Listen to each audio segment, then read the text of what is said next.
Hello, this is a guy who likes fanfiction and is too lazy to read, so here is a little piece of heaven in audio form. Check the description for the links to the author. Chapter 35, 4 Pillars of Deceit, Voice of Reality. It was a lot later when Ichigo stood in Aizen's room staring at the man himself, while Aizen studied the thing Ichigo had brought from Siriti. Placed on the table, the collection of tools seemed fairly ordinary to Ichigo but completely captivating to Aizen. "I thought you'd be more disappointed," Ichigo said and tried to gauge Aizen's reaction. But the man just smiled and continued studying the tools. When the following silence lasted for more than just few minutes, Ichigo couldn't help but ask, "What even are these things?" Without turning his attention away from the table, Aizen responded with one word. "Hagu." When Aizen didn't continue, Ichigo's stare slowly turned incredulous. "Hagu?" "Yes, Hagu. Otherwise known as treasured tools, said to have been bestowed to the Shihoin clan by the gods themselves." Raising one eyebrow, Ichigo felt confused. "I'm sorry, but what?" Aizen straightened his back and looked at Ichigo with a long, drawn-out sigh. Then, to Ichigo's surprise, he chuckled and motioned Ichigo to come closer, presumably so that he didn't have to raise his voice. "Very well, I'll give you some explanation," Aizen said and pointed his look at the treasured tools, prompting Ichigo to do it as well. There used to be 5 great noble families in Soul Society. Each of them fulfilled some role that is considered to be very important. Aizen said and raised his hand to show Ichigo his opened palm. There was the Shiba clan. Their role used to be transportation. Heavenly transportation, to be more precise. In other words, they were responsible for transporting personnel to and from the royal palace, where the Soul King presides. He listed and bent one of his fingers down in a countdown. Royal Palace, Soul King. I think I heard that before, but there was no information about these things. Ichigo spoke, only to see Aizen shaking his head. That topic can wait for later, Kurosaki. Moving on. There is the Kukaki clan. Their role is to compile and protect the history of the Soul Society. The fabricated one and the real one. Of course, they are responsible for the Darai Shokero, though few of the clan members can access it freely. Another of Aizen's fingers bent down. Fabricated one. Aizen chuckled. "You are curious, that is very good. But, that is also a topic for later. The third great noble family is the Shihoin clan. Also known as Tenshai Hisoban, the House of Godly Gears, they the caretakers of Hagu, the treasured tools, and Bugu, the war tools. Like I said before, these are said to have been bestowed to them by gods." Another finger down. The fourth great noble clan, as far as I was able to determine, is the Tsunayashiro clan. There is little information on them. The only thing I am sure of is that they are the clan that is ranked the highest among the great noble clans, and their word takes precedence over others. They are also in direct contact with the royal realm. Only one last finger remained, the thumb. The fifth great noble clan is a mystery even to me. Even after almost 2 centuries, I was unable to find anything on them. Bending the last finger, Aizen's hand formed a fist. A fist that shook a little. Ichigo watched it shake in fascination. His thoughts were already a mess and he had a feeling Aizen was not yet finished with the information reveal. "I think there is at least one more clan that is interesting, and it's the Ise clan, the clan of the vice captain of the 8th division.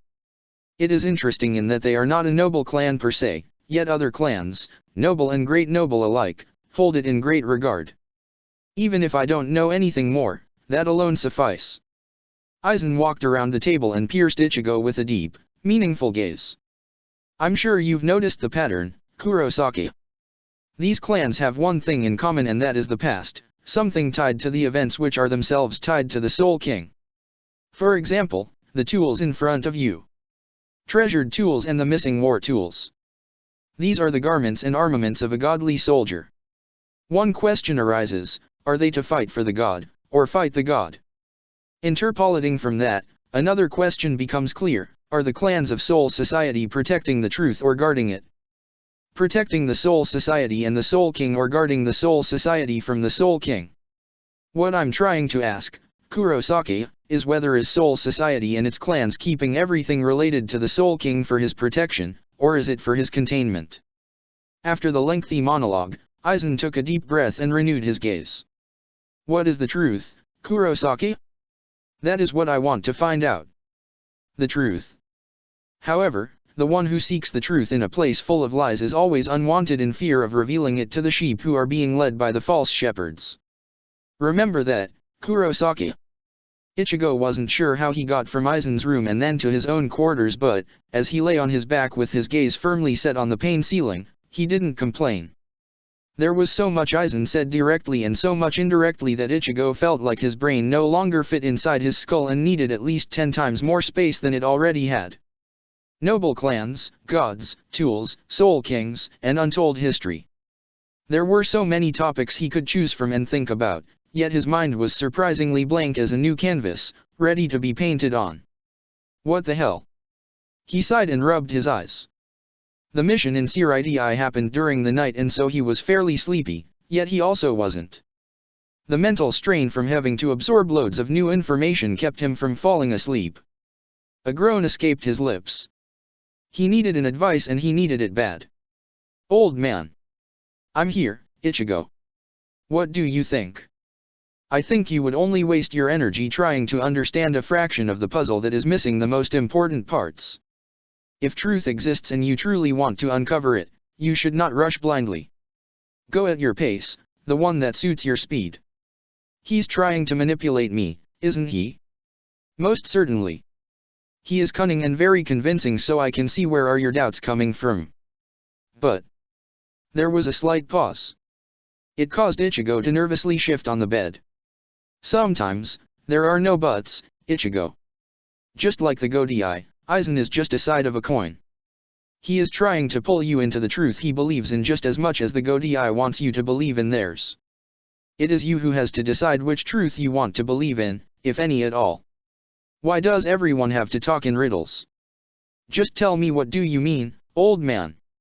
I'm not always the sharpest tool in the shed. Another light pause fell upon them. Ichigo, you are being way too harsh on yourself. And you are rushing to understand too many things at once.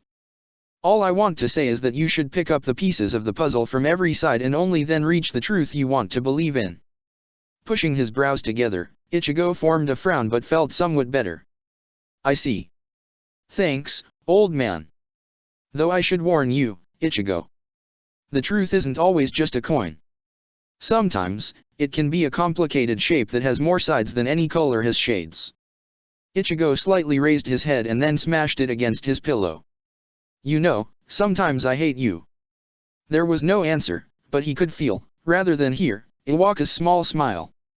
His inner spirit then retreated back into the depth of Ichigo's mindscape and left him alone with his thoughts. And so, there he was, breathing heavily into his pillow, when something pinched the surface of his mind. I'm getting so swept by Aizen's words in my mission, I think I lost the sight of my own original goal. He thought and slowly rolled over to stare at the ceiling once more. I wanted to change the afterlife. Memories of his past sins, actions, and promises flooded his mind like a hurricane and dispersed everything that he didn't need to think about. Instead, a clear image of what he had envisioned so many months ago rose from the ashes of his fractured ideas and attacked him in full force. I wanted to create a better afterlife. He rubbed his eyes. Is this how I wanted to do this? No. I'm sure it isn't. Can I even accomplish everything I wanted to do? His eyes snapped open. Damn it. I just wanted to make a difference. Walking through the endless labyrinth of corridors, Ichigo kept glancing at one of the most unpleasant people he had ever met. His presence was even worse than Aizen, Urahara, and any other manipulator he had met so far combined. Ichimarujin was anything but a nice guy.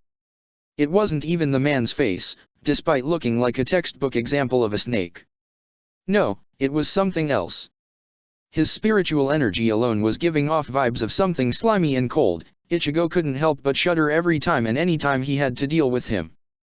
Now, Ichimaru was guiding him to a certain room where Aizen kept his other guest.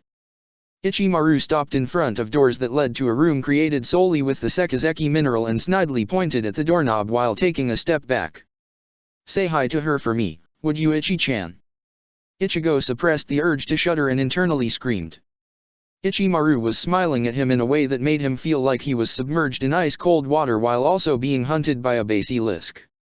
The expression seemed so unnatural, Ichigo had to think whether Ichimaru was even human, or a literal snake in human skin. He grabbed the doorknob and turned it. The doors opened and allowed him to step inside. When the effects of the Sekizeki fell on him, he slightly trembled. There was no way anyone could use even a speck of Ryuryoka while being held within the room. With a deep breath, he closed the doors and took a few steps inside, until he stood in front of thick bars that were containing none other than Yoriyuki Shihoin. The room was barely illuminated and so he was sure it would take Yoriyuki a while to spot him, but she did it right away. He didn't see her face, but the tone of her voice betrayed her shock at seeing him. Ichigo? What are you doing here? Ichigo desperately wanted to talk to her like he would under normal circumstance, but the situation he was in was anything but normal. He had no way of knowing whether there were some cameras or anything similar to it, but he didn't want to risk all of his effort so far, and so he knew he had no other choice but to choose his words very carefully. Hello. Yoriyuki. The only rays of light fell on him and revealed his new clothes to the person staring at him in shock. Damn it. When he offered no response to her words, she sat back on the ground and leaned into the bed frame behind her. What do you want? Her voice made a turn and she sounded quite hostile. I just came here to make sure you were really alive. Yoriyuki chuckled, but it was the kind of chuckle one made when facing a defeat. Really? Touching. When he heard her voice that was now completely devoid of any warmth or friendliness, Ichigo debated with himself if coming to visit her was even a good idea. Still, it was out of his control. Aizen had told him to do it either way, so there was no way he could just leave without saying what he was supposed to say. I recently visited Siriti. He said and tried to study her reaction. However, other than her vocal response, there was none. Congratulations on making it back alive. I met your sibling. That, however, did draw some reaction. Yoriyuki's eyes snapped open and her jaw clenched, as if she tried to force herself not to jump on her feet. I see. So, he really went through it and sent you to do the dirty work, huh?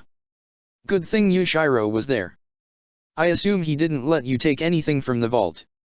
Registering the fact that the person he had come across in Siriti was of male gender, which honestly surprised him, he slightly shook his head. No. I did take something. Yoriyuki's crossed arms twitched. I don't know what Aizen wants with them, though. Actually, I don't understand half the things he says to me. Still, he makes some really good points about the state of affairs in the Soul Society. He didn't think what he just said would earn him anything but a shrug, so Ichigo was very surprised to see Yoriyuki turning her head to stare directly into his eyes. What the hell did he tell you that convinced you to join him, Ichigo? I know you had troubles trusting us, but, really? Joining forces with Aizen? There was a hint of pleading in her tone and Ichigo felt slight cracks in his demeanor. That was exactly the reason he didn't really want to visit Yoriyuki. Facing the consequences of his actions this up close, facing the accusations from those who trusted him was something that his 16-year-old self wasn't ready for. He could mow down his enemies like flies, but the guilt of betraying was worse. You are a member of a great noble clan, Yoriyuki. You must know things that would make my stomach turn. Aizen knows even more. I wasn't told everything yet, so I can't make a full picture, but I'm starting to see things that have been hidden in plain sight. He stated and tried to keep the tone of his voice even. Things like what? Yoriyuki asked him with a frown. Ichigo threw his hands in the air. I don't know. But I sure as hell can see that many small details don't fit the truth I've been told before. Not waiting for Yoriyuki's answer, he turned around. He delivered the words he was supposed to, and so there was nothing else he could talk about. He grabbed the doorknob when he heard Yoriyuki's mumble. So, we lost you. Ichigo made sure the doors were still closed while his eyes darted all around the room, glancing in each corner to try and find any hidden apparatus. He felt his breath getting faster and heavier. There was so much at stake, he wasn't sure he had the guts to say what he wanted to say. Would he be cryptic enough? Would she understand? He knew he didn't have to say anything. It was truly of no importance whether Yoriyuki knew the truth or not. However, The small part of himself, his guilty consciousness, was telling him to do it. Taking a deep breath, he opened his mouth. Everything I do for the sake of Soul Society, Yuki. Remember that. Afraid of losing his mask, he didn't even turn to look at her and instead opened the doors and walked out. There, he took another set of deep breaths. I knew it. I'm not good at this. Then the only other person in the corridor leaned into him. When Ichigo heard his cold, slimy breath on the nape of his neck, he froze. "Yeah, have a lot to learn, Ichi-chan." Ichimaru then straightened his back and left Ichigo alone with the fear in his eyes. The teen could hear Ichimaru's ominous cackling slowly getting distant, but the fear that had spread through his body remained. The next few days passed peacefully. Aizen appeared to study the artifacts from Shihoin clan, and Yami must have taken a hint, because he never showed up again, a fact that gave Ichigo plenty of time to further train with Neliel, though there was a minor difference in a sense of another Arrancar joining them. He introduced himself as the Priv Aaron Espada number 103, Dordoni Alessandro del Socaccio. One day, he simply showed up during one of Ichigo and Neliel's spars and easily convinced them to let him join. It was hard to refuse, as his goofy, yet serious personality and battle skills quickly convinced Ichigo of his worth. While considerably weaker than Neliel, Dordoni compensated it with vast array of different approaches to battle where Ichigo was forced to use more power to fight him off than he had thought he needed. Aside from that, unlike Neliel, Dordoni had no problems with showing Ichigo his release that pushed Ichigo even further. Few times, he even almost won. Ichigo didn't really know what to think of the situation. He was a Shinigami, yet it was hard not to fall into a routine and a weak camaraderie with the Arrancars that appeared to be more human than some humans. Maybe it was because he was part hollow, but Ichigo realized that presence of Neliel or Dordoni didn't bother him. On the contrary, being near the Arrancars actually brought him some comfort and peace of mind. All in all, the constant presence of his new comrades and lengthy spars left him stronger than before. Calling upon the fragments of his hollow mask became easier, faster and less disturbing. It was one day after an exceedingly satisfying spar that found Ichigo wandering through the vast labyrinth of Las Noches in an attempt to discover something new, when an inviting whisper entered his mind and made him freeze in surprise. What is that?" The whisper was barely audible and he couldn't decipher any concrete words, yet the voice behind it caused him to slowly turn his head towards it. For some reason, something was telling him to follow and find the source of the voice. Despite his best attempt to ignore it, he made his way to a slightly opened door nearby, where he was convinced the voice was coming from. As he neared it and placed one hand on the door, his eyes bugged out. "I know this voice." Resolutely, he opened the door fully and entered the room. It was fairly dark, the only illumination came from a small pedestal in the middle. He couldn't see what was placed on top, but he just knew he had to come closer. "That's..." Shocked, he stared at the small orb, a million questions popping within his mind, but the only thing he could think of was the name of the thing. Hogyaku. There, in front of him, placed on top of the pedestal, looking as innocent as the souls of his sisters, was the one thing Aizen had sought months ago. The Hogyaku. The vague whisper called out to him once more, and Ichigo, feeling hypnotized, reached out with his hand and touched it. A familiar voice filled his mind. "Mors, Sigma Kappa Omicron Tau Nu Omega." Ichigo froze in fear. The words echoing in his mind were foreign, coming from languages not known to him. He didn't understand, their meaning eluded his grasp, yet the emotion, the urgency of the voice was clear. The voice wanted something, needed something, something which he couldn't grant it. It was then when the comprehension filled his being. He knew the voice. It was the same one who had called to him all those months ago, when he had lost his sisters, when he had died, and when his soul almost tore itself apart. Shock, fear, desperation. The emotions he had felt so many months ago came undone, and the orb glowed in the dark, brighter than before. A portion of Ichigo's Ryuryoku jumped from his body to the orb, and the voice turned louder and more desperate. "Mors. Sigma Kappa Omicron Tau Nu Omega." Completely terrified, Ichigo tore his hand away from the orb, feeling drained physically and mentally. He was unsure of what just transpired, but, at the same time, he knew he had to get away, or else something that could fry his mind would happen. He would understand. The thought of it happening frightened him more than anything else, and he ran away as fast as he could, stopping only once he was safe in his own room, behind locked doors. There, he leaned into the wall and slid to the ground. What the hell is that thing? Unknown to Ichigo, one person had watched the scene very closely through the means of a large screen. At first, the man seemed calm, but with each passing moment, since Ichigo placed his hand on top of the Hogyaku, his expression changed more and more, until a large smile, a predatory grin, formed on his face. Taking a sip from the teacup filled with tea, Aizen Sosuke watched the orb glow and then Ichigo run away with a satisfied, smug grin. Most interesting, Kurosaki Ichigo. Yet completely expected. You truly are a terrifying child. The door to his room opened and, just as the screen in front of him turned black, a pale Arrancar entered. You have called, Aizen-sama. The smile on Aizen's face lessened, yet remained, as he addressed the newcomer. Ulquiorra. Yes, come. Obediently, the Quattro Espada took a few steps until he stood right behind him. Just as the Arrancar wanted to speak, Aizen interrupted him by showing him two images that flickered on the screen. They were short recordings of two hollows that seemed to be wandering through Hueco Mundo. While Ulquiorra stared at the screen, Aizen took a peek at him. Jin found these two several weeks ago. They may seem ordinary, but I am convinced they may be critical for our cause. Ulquiorra glanced from the screen and gave him a neutral look. Aizen-sama.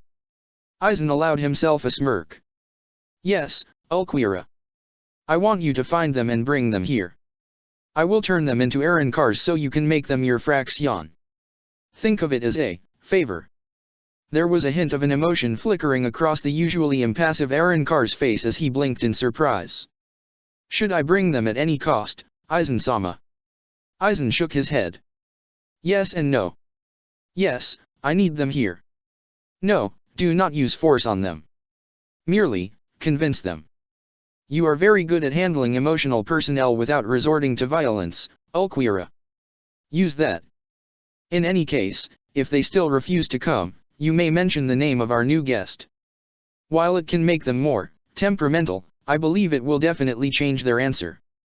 Ulquiorra turned away from him and stared at the screen for a long time. Then, like flipping a switch, he nodded. It will be done, Aizen-sama. My dear Espada, welcome to another meeting. Today, I'd like for another person to enjoy this gathering with you. Seated all around the large table, each member of Espada raised an eyebrow at Aizen's sudden statement when the door to the meeting room opened and revealed an orange-haired Shinigami calmly walking inside. What the hell? What is that stinking Shinigami doing here?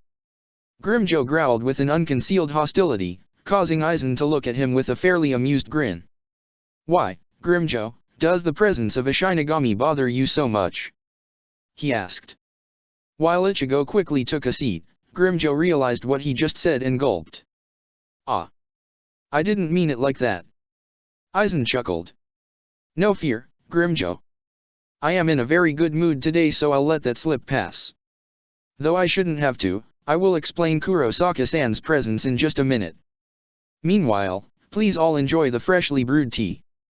He stated and, along with the rest of the table, took a sip of calming beverage from the teacup placed in front of him. Now that we are all composed. Aizen started and glanced around the room, giving each Espada a pointed look, before continuing. I shall explain. First, I'd like to ask your opinion on two members of Priv Arran Espada you all should be familiar with, Dordoni and Neliel. For a moment, silence fell upon the table. Then, Aizen looked in the direction of the only female in the room, Tear Haribel. With a nod, she spoke. I assume you are talking about their fighting capabilities, Aizen-sama. Yes. Tear grew quiet for a few seconds, seemingly gathering her thoughts, before speaking again. I don't have much knowledge about Dordoni, so I'll hold off from belittling him and just say he's average, but Neliel used to be same as me, the Trace Espada, which means she possesses fair amount of power even unreleased. Since falling off to Priv Arran, she most likely suffered a decrease in overall fighting ability, although I'm convinced she should be able to fend off some of us in base form for at least a fair amount of time. Sitting quietly in his chair, Ichigo managed to mask his surprise from the information about Neliel's former position with a cough. Seated next to Tear, Neutra loudly scoffed.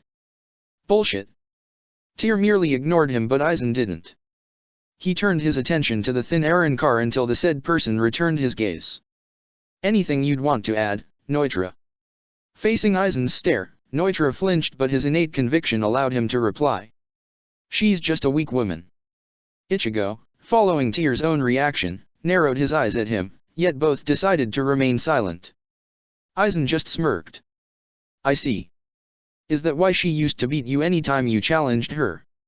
Once again surprised with the information, Ichigo coughed quietly, while Neutra's expression turned into angry grimace.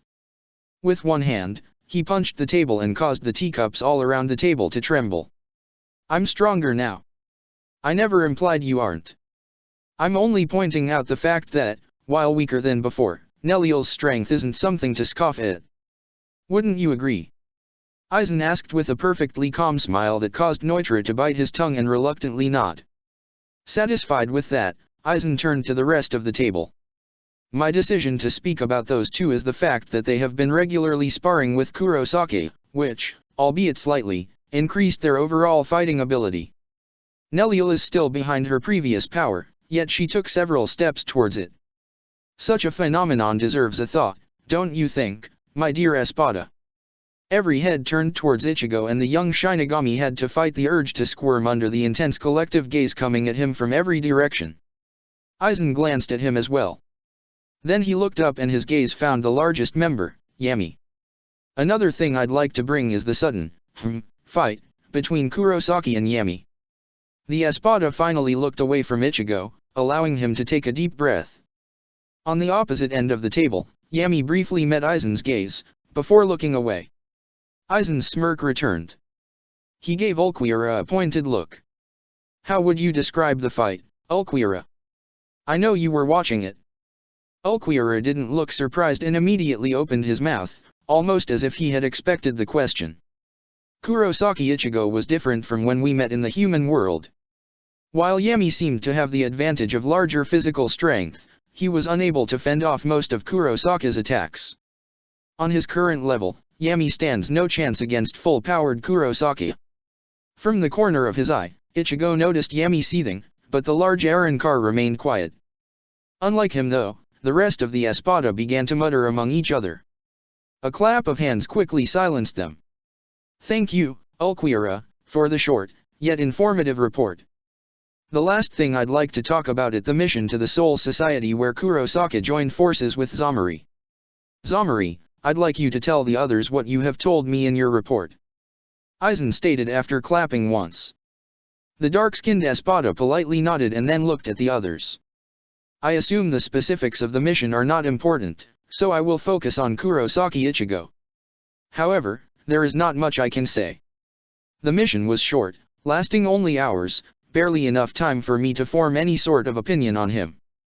Still, he was easy to work with and, despite clearly lacking experience, he moved fast enough to somewhat keep up with my Sonito. I would say the speed of his movements should be just below those of an average Espada. Surprised with the praise, Ichigo looked at the other Espada, only to see them mirroring his own expression. Some of them, like Baragan, outright ignored everything around him, but some stared in Zamari in disbelief. With a smile, Aizen clapped once more and brought the attention back to him. Now, with all of that said, I expect some of you to reach the inevitable conclusion and the reason behind this meeting. Anyone care to share his or her insight? However, for several long seconds, nobody spoke a word. Aizen kept smiling, but, when the silence continued, the corners of his mouth began to twitch. In that moment, one of the Espada finally decided to speak. With a bored expression and a tired voice, the Privaran Espada, Stark, sighed and then lowered his head to the table. You are trying to make us see what you have said when he first came here, which is that Kurosaki Ichigo is a valuable asset. Aizen renewed his smile and smashed his hands together. Precisely, my dear Espada. I believed Kurosaki Ichigo to be a valuable asset that can further increase our overall strength, and now, I hope you believe so as well. The time for confrontation with Godai 13 is slowly approaching, and I do want all of you to be prepared as much as you can. Therefore, it is my hope you can forget some of your inner dogmata and try to interact with him with the prospect of growing even further. Chapter 36, Destruction of Evolution, Humane, Heartless, Hollow. Several days later, when Ichigo was just about to engage in one of the regular spars with Neliel, a powerful Ryotsu descended upon the area. Feeling a déjà vu, Ichigo quickly tried to get a hold of the signature to determine whether Yemi was back for revenge or somebody new wanted to play.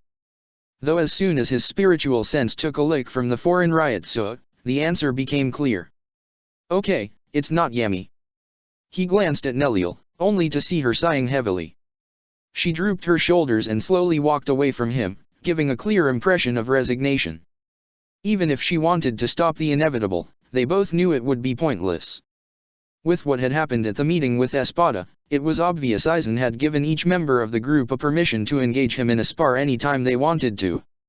Hey you, the stinking Shinigami. Fight me. A person violently landed in a short distance away from him, kicking up a wall of sand, yet Ichigo instantly recognized his new opponent, if only by his voice. Grimmjow. Yeah, that's me. The king of the Hueco Mundo. Isn't that bar? Ah, what the hell, fine. Ichigo started, only to finish with a sigh, so similar to the one Neliel had just released. Inhaling deeply, he quickly assumed the defensive stance and waited for Grimmjow to leap towards him. I know his type. He'll go straight for my jugular. He thought and slightly lowered his back, to better intercept a potentially deadly strike. It turned out to be the right thing to do, as Grimmjow ripped through the veil of falling sand with one of his hands reaching towards Ichigo's throat. Still, even though he had expected it, Ichigo found himself barely able to move out of the way. He's faster than I thought. As soon as Grimmjow passed him, Ichigo spun around and lashed out with his sword. However, his blade did not connect with his opponent's backside. Almost as if using the same pattern, Grimmjow had spun as well and Ichigo's sword met Grimmjow's other hand. Ichigo noticed sparks coming from the point of contact and frowned. Fan-fucking-tastic. You're not completely hopeless, Shinigami. I was worried this would end in a flash. Grimmjow shouted with a ravenous grin that brought chills to Ichigo's spine. At the same time though, it also caused a small spark to ignite his inner battle drive. When Grimmjow pushed against him, he let himself skid across the sand dune and then quickly bent backwards. It resulted in Grimmjow passing him from above. The Arrancar raised one eyebrow in surprise and Ichigo quickly raised his sword and slid it across Grimmjow's torso just as the Arrancar was right above him. A single droplet of blood fell on Ichigo's right cheek. Grimmjow's. Still, even though being able to draw first blood pleased him, he knew he couldn't let himself get distracted. Since he had bent way too much, he promptly fell down. Without thinking, he quickly rolled away and took a glance at his surroundings. Blade of a sword just narrowly missed his head and embedded itself deep into the sand. Before he could grasp what was happening, a foot connected with his abdomen and propelled him in the air with a powerful kick. Gah! A string of saliva flew from his mouth. Through eyes narrowed from pain, he saw a blur of blue hair moving towards him. He knew there was only so much he could do in midair but, with a tight grip on his Zanpakuto, he slashed it in front of him and used it as an anchor to slightly move around. In doing so, he deflected Grimmjow's attempt at slicing his shoulder and caused the Arrancar to back away. A second later, he felt himself slowing down and pushed his Ryuryoku into his feet to create a cushion of compressed energy from which he ricocheted back towards his opponent. The two of them met only a few feet above the ground. Despite Ichigo's obvious advantage of having a good amount of kinetic energy behind him, he found himself unable to blast his opponent away and their swords clashed with enough force to rattle the bones in his arms. Not bad, Shinigami. Still, not good enough either. Ichigo saw Grimmjow's sword sliding along the blade of his Zanpakuto but couldn't act fast enough to prevent his opponent from cutting his right side. As the pain erupted in his body he sucked the air in and quickly backed away. Ugh, he's good. He thought. Sensing, rather than seeing, he became aware of Grimmjow rushing at him from a side and acted fast. Almost automatically, he pumped Ryuryoku into the wound and, just as Grimmjow was about to reach him, he ducked under a widespread slash. He came face to face with his opponent's feet and only thanks to his reflexes he managed to avoid getting his face smashed. Release your Zanpakuto, Shinigami. Or don't and let me fuck you up. There was an insult just rolling on the tip of his tongue.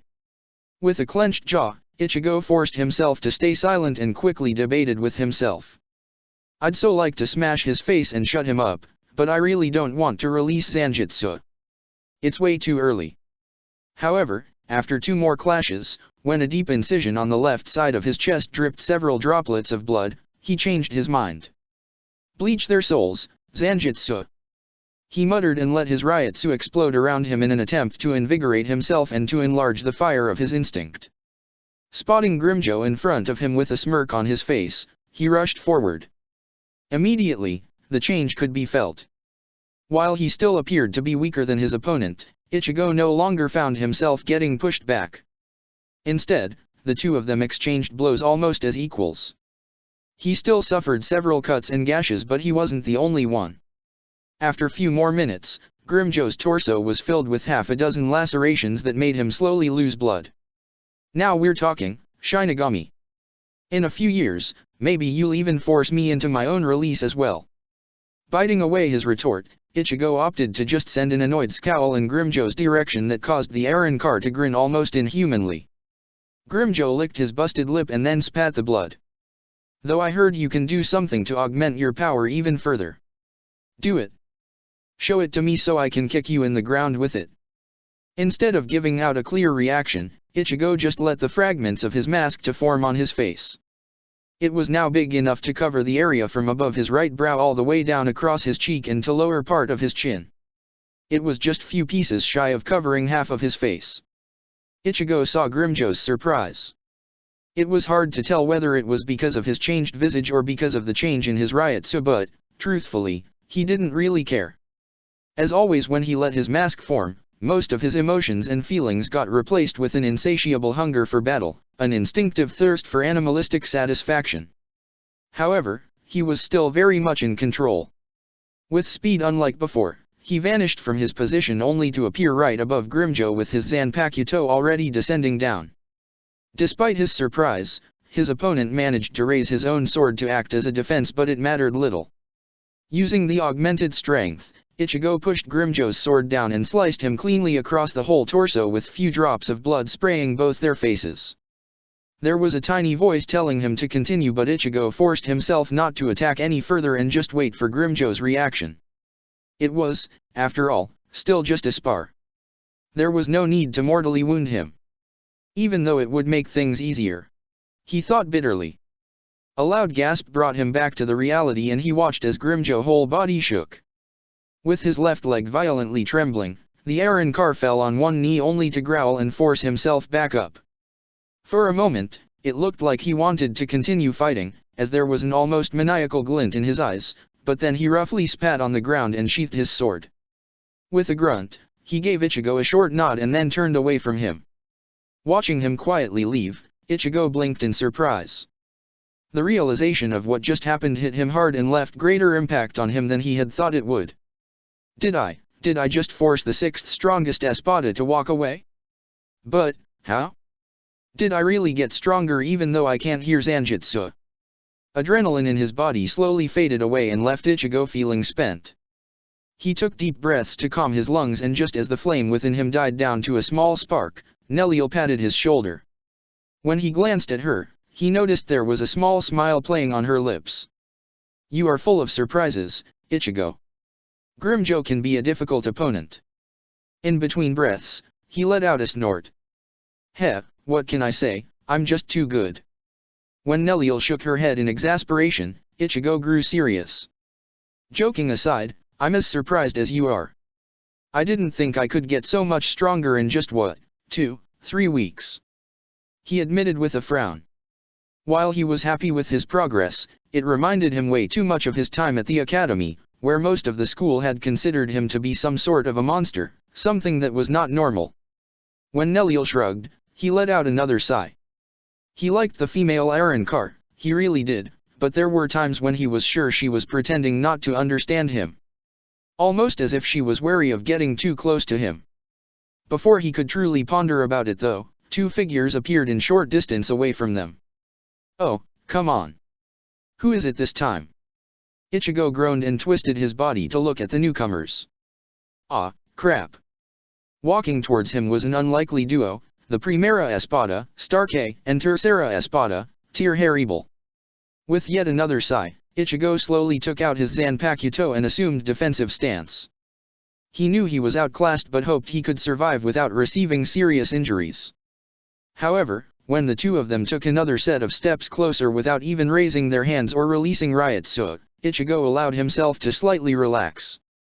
Slowly, he lowered his Zanpakuto and formed a frown. When they were close enough for a regular conversation, he spoke. "You're not here to fight." Starkey lazily put up his hands. "Guilty as charged, Kurosaki. I have zero desire to do any sort of training." Ichigo raised one eyebrow. Confident or arrogant? Starkey's mouth twitched and formed a small grin. Neither. Lazy. Blinking in surprise, Ichigo completely lowered his sword and, with a snort, sheathed it. Meanwhile, Neliel greeted her replacement in Espada. "Horrible-san." Neliel. Watching them from the corner of his eye, Ichigo nodded his head towards them and gave Starkey a meaningful stare. "Bad blood." Starkey shook his head. "Nah, just awkward. They respect each other too much to hold any animosity." After Neliel and Horrible stiffly shook hands and the latter turned her attention towards him, Ichigo then alternatively glanced between her and Starkey with an obvious question in his eyes. "What brings you here, if not a fight?" Starkey opened his mouth to answer but Horrible beat him to it. "We watched you battle Grimmjow." When she didn't continue, Ichigo raised one eyebrow. "Okay." Before he could say anything else, Horrible spoke again. "We also saw the recording of your fight with Yemi in the human world." The memory of the fight brought back unpleasant thoughts and Ichigo's expression darkened. A thick vein on his neck pulsed but he carefully maintained his self-control. Snapping at the high-ranking Espada would have been a bad decision and he was quite sure Horrible didn't mention the fight without a valid reason. A short moment later, Horrible crossed her arms just below her substantial bosom and gave him a look he had troubles deciphering. "You got strong, fast." "How?" Not expecting the question, Ichigo couldn't help himself and burst out laughing. But when he saw Horrible narrow her eyes, he quickly coughed a few times to try and rein in his composure. "Sorry, I just found the question ironic." "How so?" It was then that Ichigo's opinion on Horrible came to a closure. "So, she's the no-nonsense type. Good to know." He cleared his throat. "Because, before you came, I was just asking myself the same question." "Did you find an answer?" Ichigo bit his lower lip and briefly glanced at Starkey, who just shrugged. "I'm not sure. But you two are one of the strongest Espada. How about you tell me how you got so strong and, by the time you finish, I may have an answer." After more than 4 hours of talking, Ichigo's head was full of swirling thoughts and barely cared where he was going. Aimlessly wandering through Las Noches, he tried to get a grip on what he had learned. "Old man, do you think there is some merit in what they said?" Deep in thoughts, Ichigo didn't even realize it took his inner spirit minutes before answering. "There may be, Ichigo, though I will not say more." Startled, Ichigo barely avoided crashing into a wall that suddenly appeared in his peripheral vision. "Huh? What do you mean?" "Ichigo. Whenever you are in trouble, I will offer you help. But this is something you need to understand by yourself. Being a part hollow is something that cannot be taken from you and because of this, you cannot take the easy route and make others help you understand it. As it is part of you, it is for your own good that you recognize and learn what it means to be a hollow through your own means." Listening to the words of his inner spirit, Ichigo quickly grew frustrated. By now, he was used to cryptic answers and generalization of concrete problems. It was a part of his inner spirit just as much as the inner spirit was a part of him. Still, this was something else. It was a blatant refusal to help. It reminded him of the not-so-distant past, when he was being led by his Zanpakuto spirit to understand himself in order to achieve Isekai release. Is this another one of Zanjutsu's tests? Yes. Although reluctant, the inner spirit with the visage of an older man admitted after a whole minute of silence. As he passed another corner, Ichigo tiredly rubbed his eyes. It would be pointless to bicker with the spirit. He cut the mental communication and immersed himself in the ocean of thoughts, furiously thinking, wondering, pondering, contemplating, speculating and reflecting until something in the back of his mind clicked. I see. Going by Herr Ebel's admission and Starcase agreement, there is only one conclusion that makes sense to me. Somehow, for reasons unknown that I don't understand, by stripping himself of the basic reason, by embracing his instinct and accepting back his lost heart, a hollow grows stronger. The closer to filling the hole in him with his heart he is, by returning back to a human persona, the closer he is to becoming whole. Ichigo stopped walking and leaned into the wall on his right side. Tentatively, he twisted his body so he could cool his forehead against the cold stone and lightly punched it. Which is nice and dandy but doesn't really answer the question. How the hell do you accept your lost heart? How do you become whole? And, since I grew stronger, did I do it already? Against his own will, he let out a quiet groan. I am so confused. He knew he shouldn't have, but he felt himself falling back to angst. Desperate to fight it, he looked at his surroundings and realized he didn't even know where he was. By the look of it, it was still a part of Las Noches, but the architecture was slightly different from the usual one. Just as he was about to move, he heard a familiar voice of Aizen Sosuke coming through closed door on his far left. Weighing his options, Ichigo's curiosity and the need to think about something else won over caution. In a few quiet steps, he came close to the doors and placed one ear on its edge. Worry about it. There is no danger. Are you sure, Captain? Something doesn't seem right. I'm scared. Ichigo's eyes widened. The feminine voice talking to Aizen was unfamiliar to him but, by the sound of it, it was fairly young. It was also coming from a speaker, which meant the person itself was not in the room. It's alright. The Godai is of no concern for now. You don't have to be scared. It will all be over very soon. Very soon. Yes. Very, very soon. Ichigo gulped. He understood what was going on. Whoever that is, it must be Aizen's spy in the Godai, which means she was right. Damn it. Quietly, he took a few steps backwards and then hurried back to his room. It was all starting to come down and he had to rethink many things. Ichigo had planned to spend the next few days solely training and sparring, but as soon as the day after his talk with 2 Espada came, Aizen called him to his room.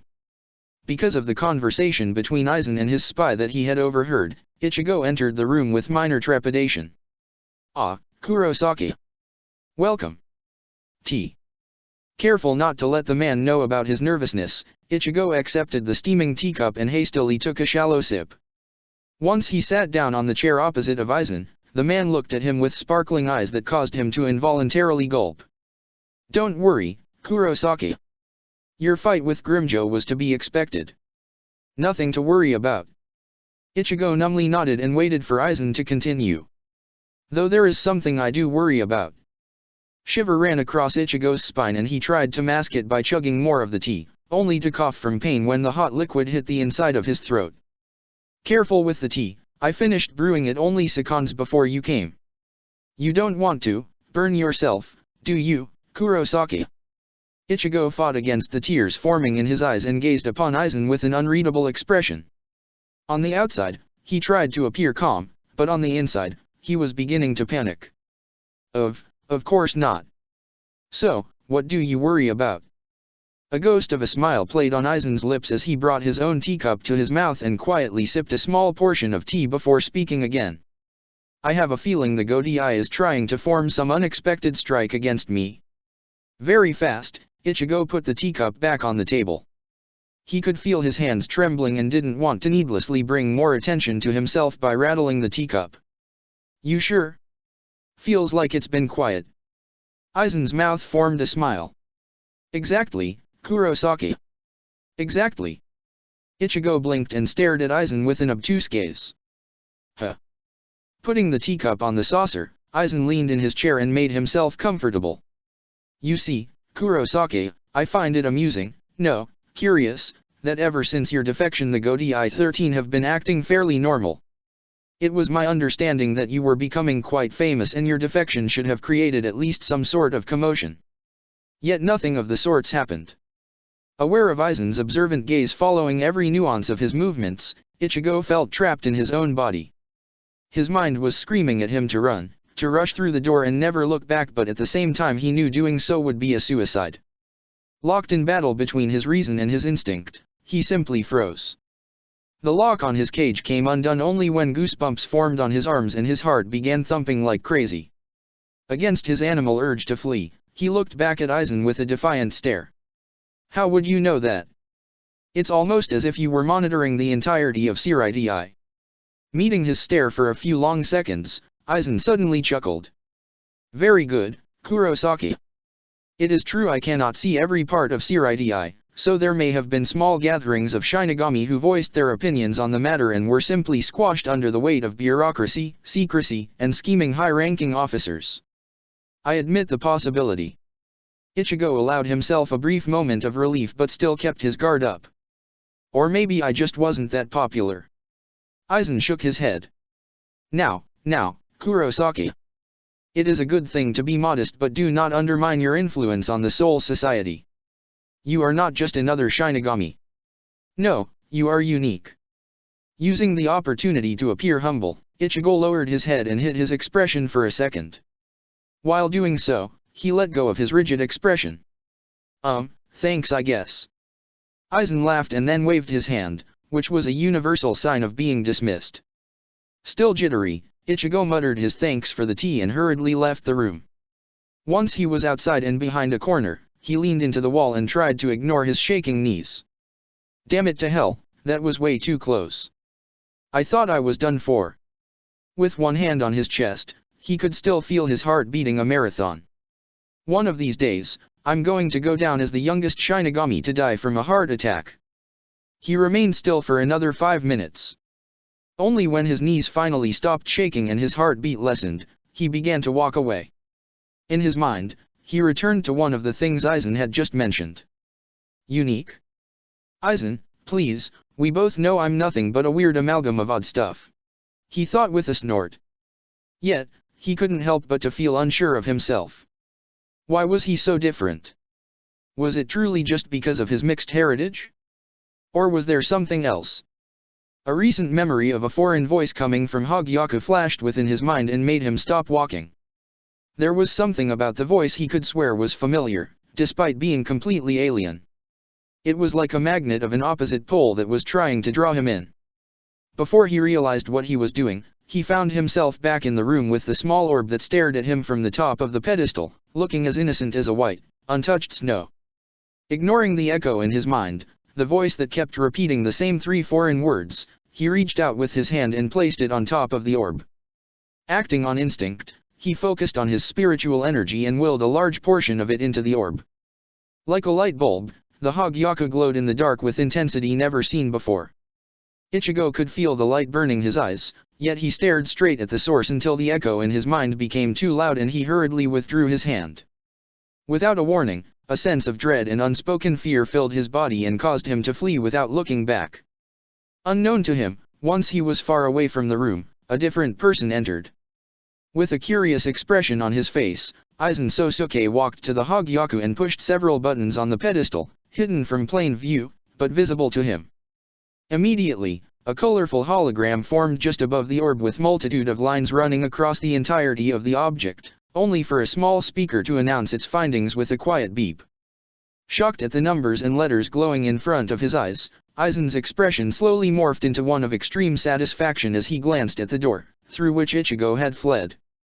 Truly outstanding, Kurosaki Ichigo. The resonance is so powerful, it makes me think I no longer need that which we don't have much reserves of. The only thing I need is your Ryoryoku. In that moment, Aizen Sosuke got an idea. There was no better way for Ichigo to calm his nerves than engrossing himself in a furious training regime. Within 2 days, he coaxed both Starkey and Haribel in joining him, Neliel and Dordoni in their regular spars. Though Starkey spent most of the time just lazing around and giving constructive criticism, Haribel actually took her role in spars seriously and Ichigo learned just why she was the Tercera Espada very fast. The first time they clashed, he was able to hold off for barely half a minute and that was Haribel fighting below her full unreleased power.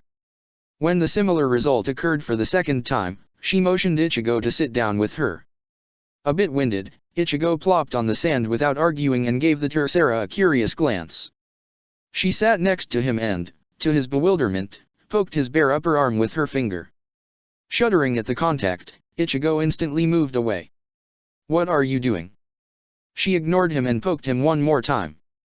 He was about to growl at her, when he noticed the look of intense focus on her face and realized she wasn't just trying to rile him up. "Do you know Iero?" He lightly scratched the place where she had touched and nodded. "Yeah, sure.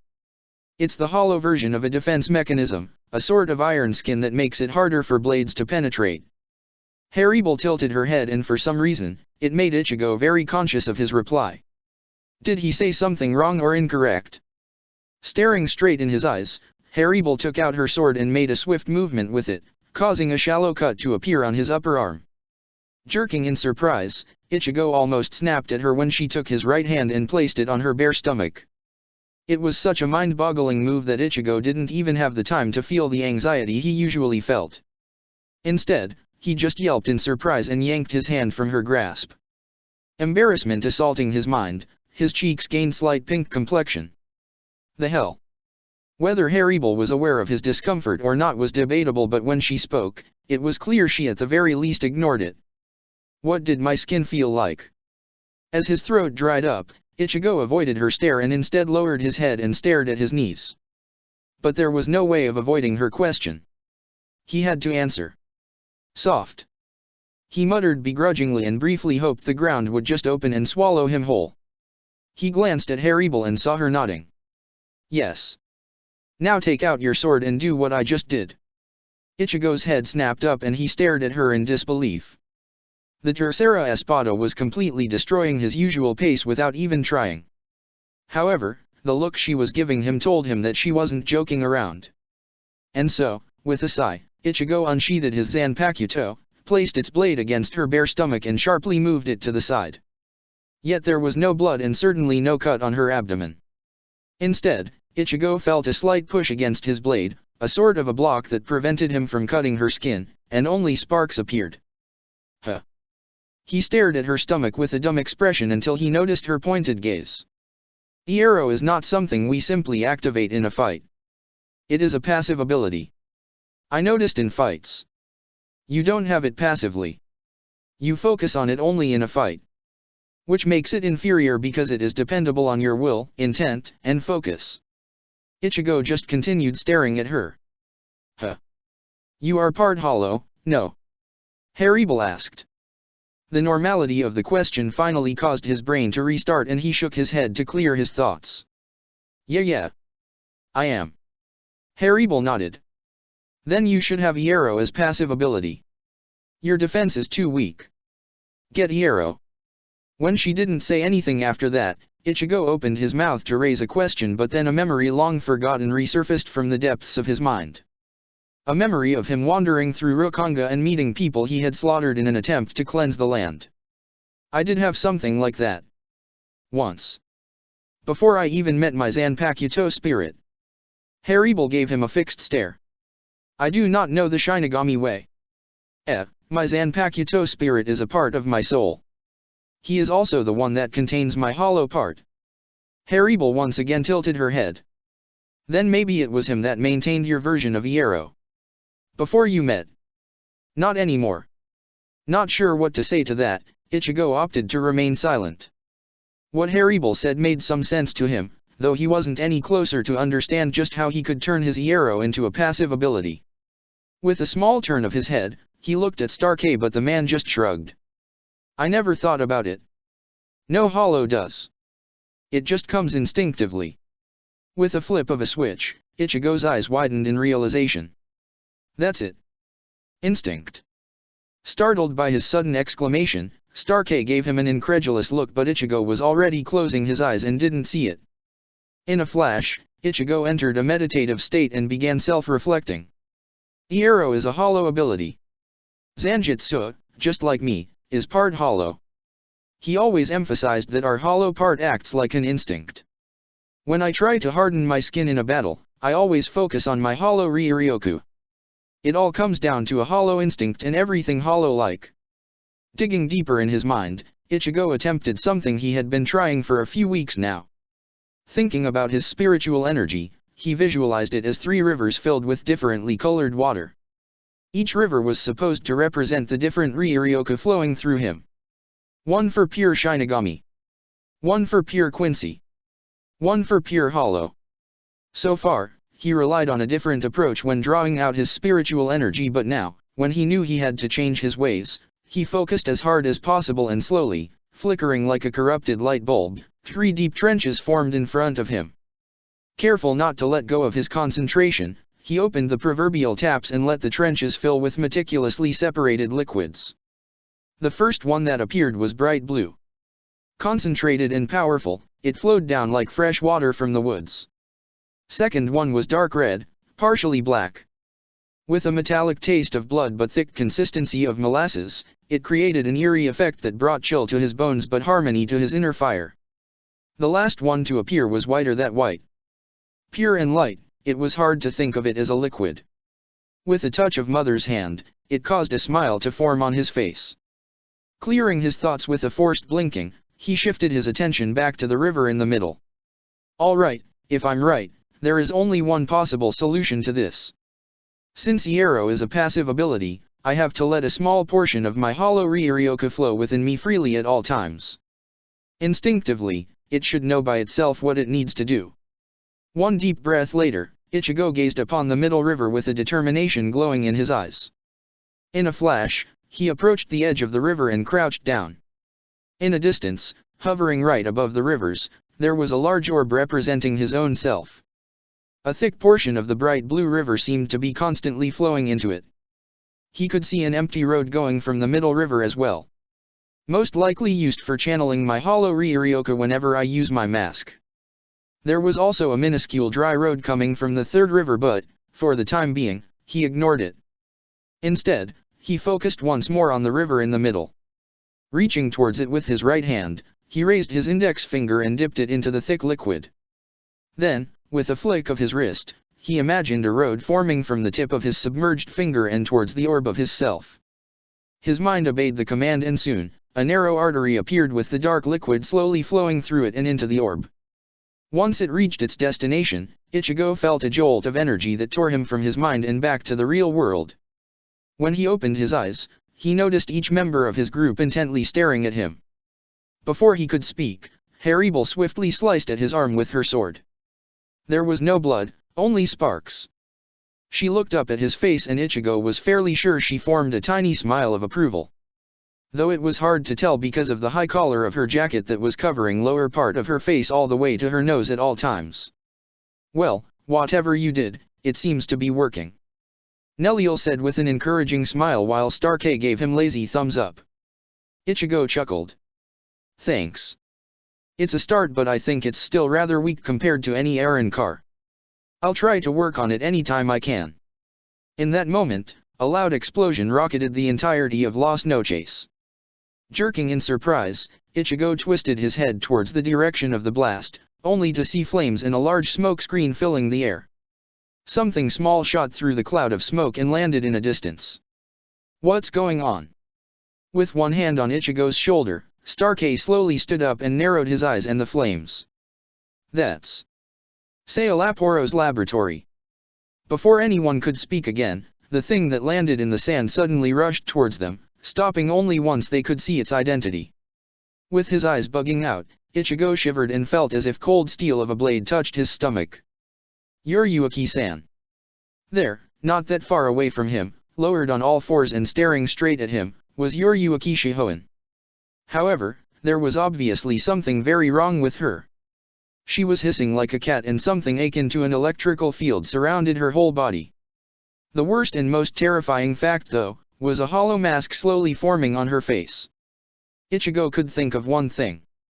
Oh shit. Not even a second later, an excruciating pain spread from his abdomen to his whole body and he found himself sailing through the air at blinding speed. Blood spurted from his mouth. Glah. Everything was a blur and there were black spots appearing in his vision. Helpless, Ichigo tore through several thick pillars of concrete until his body crashed into a sand dune with enough force to create a wave of dried earth. Dizzy, confused and barely conscious, Ichigo went into a coughing fit that sent spasms of pain through most of his torso. Wah, what happened? Ichigo. Move. The mental yell from his inner spirit brought back some of his senses and, despite the pain, Ichigo rolled away. A shockwave coming from a few feet away blasted him in the air once more. A face covered with a hollow mask appeared in his vision and he thought he was done for. As a small fist neared his skull, a pair of strong arms grabbed him by his shoulders and yanked him from the danger. Ichigo. He landed on something soft. Seeing twice, it took him a moment to realize he wasn't lying on a sand but on top of Nell. When she saw him staring at her, she carefully rolled him away from her. Thanks. He wheezed and tried to take several short breaths so that he wouldn't feel the pain in his chest. A body sailed just above him and crashed into a pillar behind them. When he glanced at the person, Ichigo noticed it was Dordoni. The man looked completely trashed and it was a miracle he was still conscious. However, as Ichigo stared at him in shock, the man's head slumped down. Clenching his fists, Ichigo looked at Nell. What's going on? Nell had a distressed look on her face. I don't know. The woman you call Yoriyuki just went berserk. Starkey and Haribel are trying to fend her off but she's just way too fast. Faster than Starkey, even. While he listened to her, Ichigo's vision finally turned normal and he immediately focused on his spiritual energy and sent waves of it through his body. He let out a content groan before slowly standing up. There's a hollow mask on her face and she's definitely not part hollow. Nell grabbed his hand and forced him to look at her. She shook her head. She came out of Sailaporo's lab. There's so much that could have gone wrong there. That man is insane and has absolutely zero morals. Ichigo gave her a nod. Got it. For what it's worth, I think the only thing we can do is to try and knock her unconscious. It helped me when I went berserk myself. Since he turned his attention back to the fight happening high above their heads, Ichigo missed the confused look on Nell's face. What now? While watching the fight, he massaged his abdomen with a free hand and felt very grateful for being able to learn how to turn Iero into a passive ability. Without it, he was fairly sure the first hit would have knocked him out cold, if not worse. But as he observed the way Yoriyuki moved in the air, her speed that made her look nothing more than a blur, Ichigo began to feel a level of apprehension. She was so fast, a few times he couldn't follow her movements at all, not even a blur of her figure. What am I actually trying to do here? I'm completely over my head. Despite the thought, he knew he couldn't just walk away. He didn't particularly like Yoriyuki. She was brass, borderline rude and sometimes even lecherous, but he also couldn't bring himself to hate her. While having lots of bad tendencies, there were also parts of her that he considered important in a person. He still hadn't forgiven her for the past, though. All in all, there was no way he would blatantly put his life on the line for her. Yet, at the same time, he felt a strong obligation to help her. She was there when he went berserk. It was her and Sui Feng who managed to stop him from turning completely hollow. And, finally, it was her who sacrificed herself in order to bring him back from Hueco Mundo. In Ichigo's mind, it created a strong debt he was very uncomfortable with. He didn't want it. It was unpleasant and rubbed him the wrong way. Nevertheless, it was there and he wanted to get rid of it as soon as possible.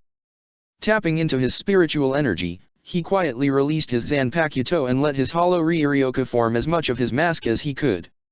Energized and filled with augmented power, his senses became enhanced to the point where he could at the very least follow most of Yoriyuki's movements. She was still far too fast for him to catch, but he never intended to do that in the first place. Without a further ado, he leaped in the air. He reached the aerial battle just after enraged Yoriyuki broke through Starkey's defense and was in process of delivering a kick to his midsection.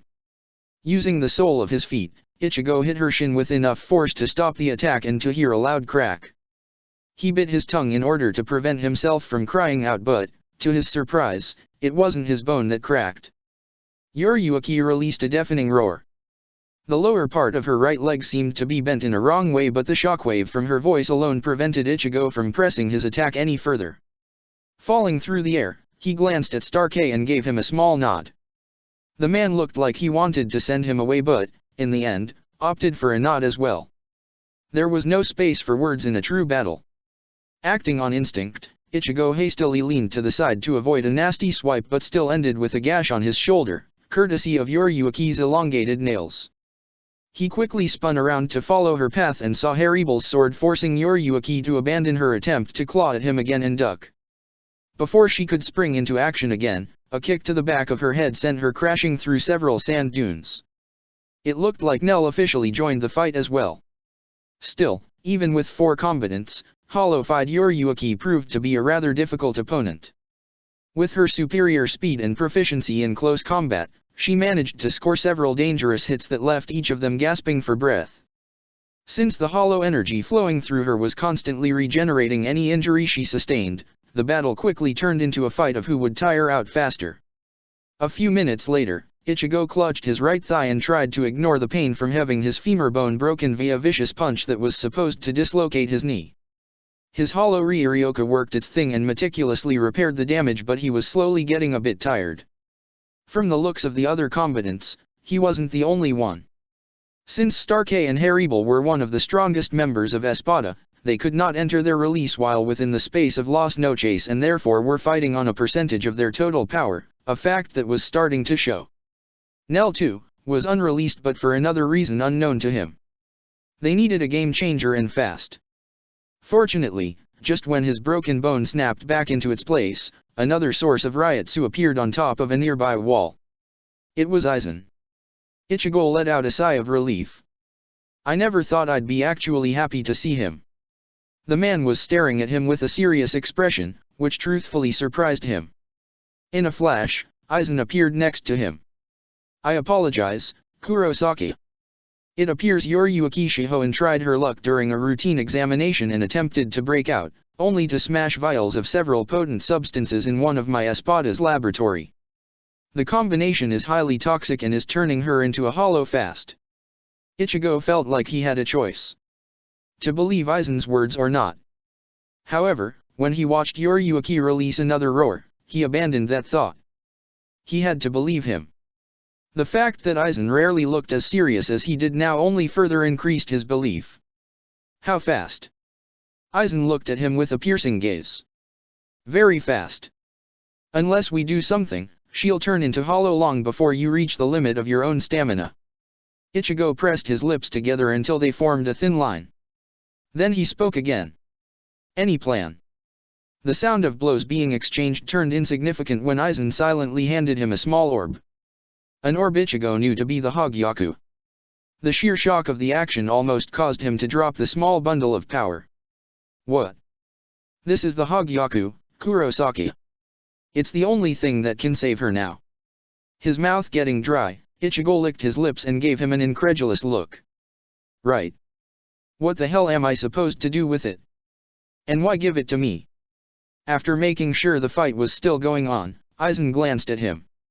Once I immobilize Yoryuki Shihoin, you need to place the Hogyaku on the center of her chest, where her heart is located, and channel as much Riryoku into it as you can while keeping your mind clear of any thoughts. Both of these are very important. I gave it to you because there is only one Shinigami with hollow powers, and that's you, Kurosaki. Only the person with similar Ryotsu structure as she has can help her now. Shivering at the thought, Ichigo gave him a short nod and tightened the grip on the orb. Then Aizen vanished, only to reappear right behind Yoryuki. Several beams of light sprouted from his hands and pinned Yoryuki down before she could get away. That was his signal to act, and Ichigo did as told.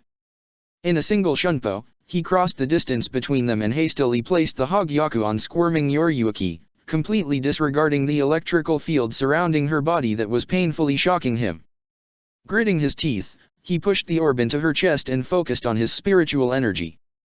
With a mighty roar, he dragged the largest portion of his Riryoku he could possibly handle and pushed it right into the Hogyaku. A pillar of light rose from the orb and swallowed both him and Yoryuki in a shower of energy, while blasting Aizen away.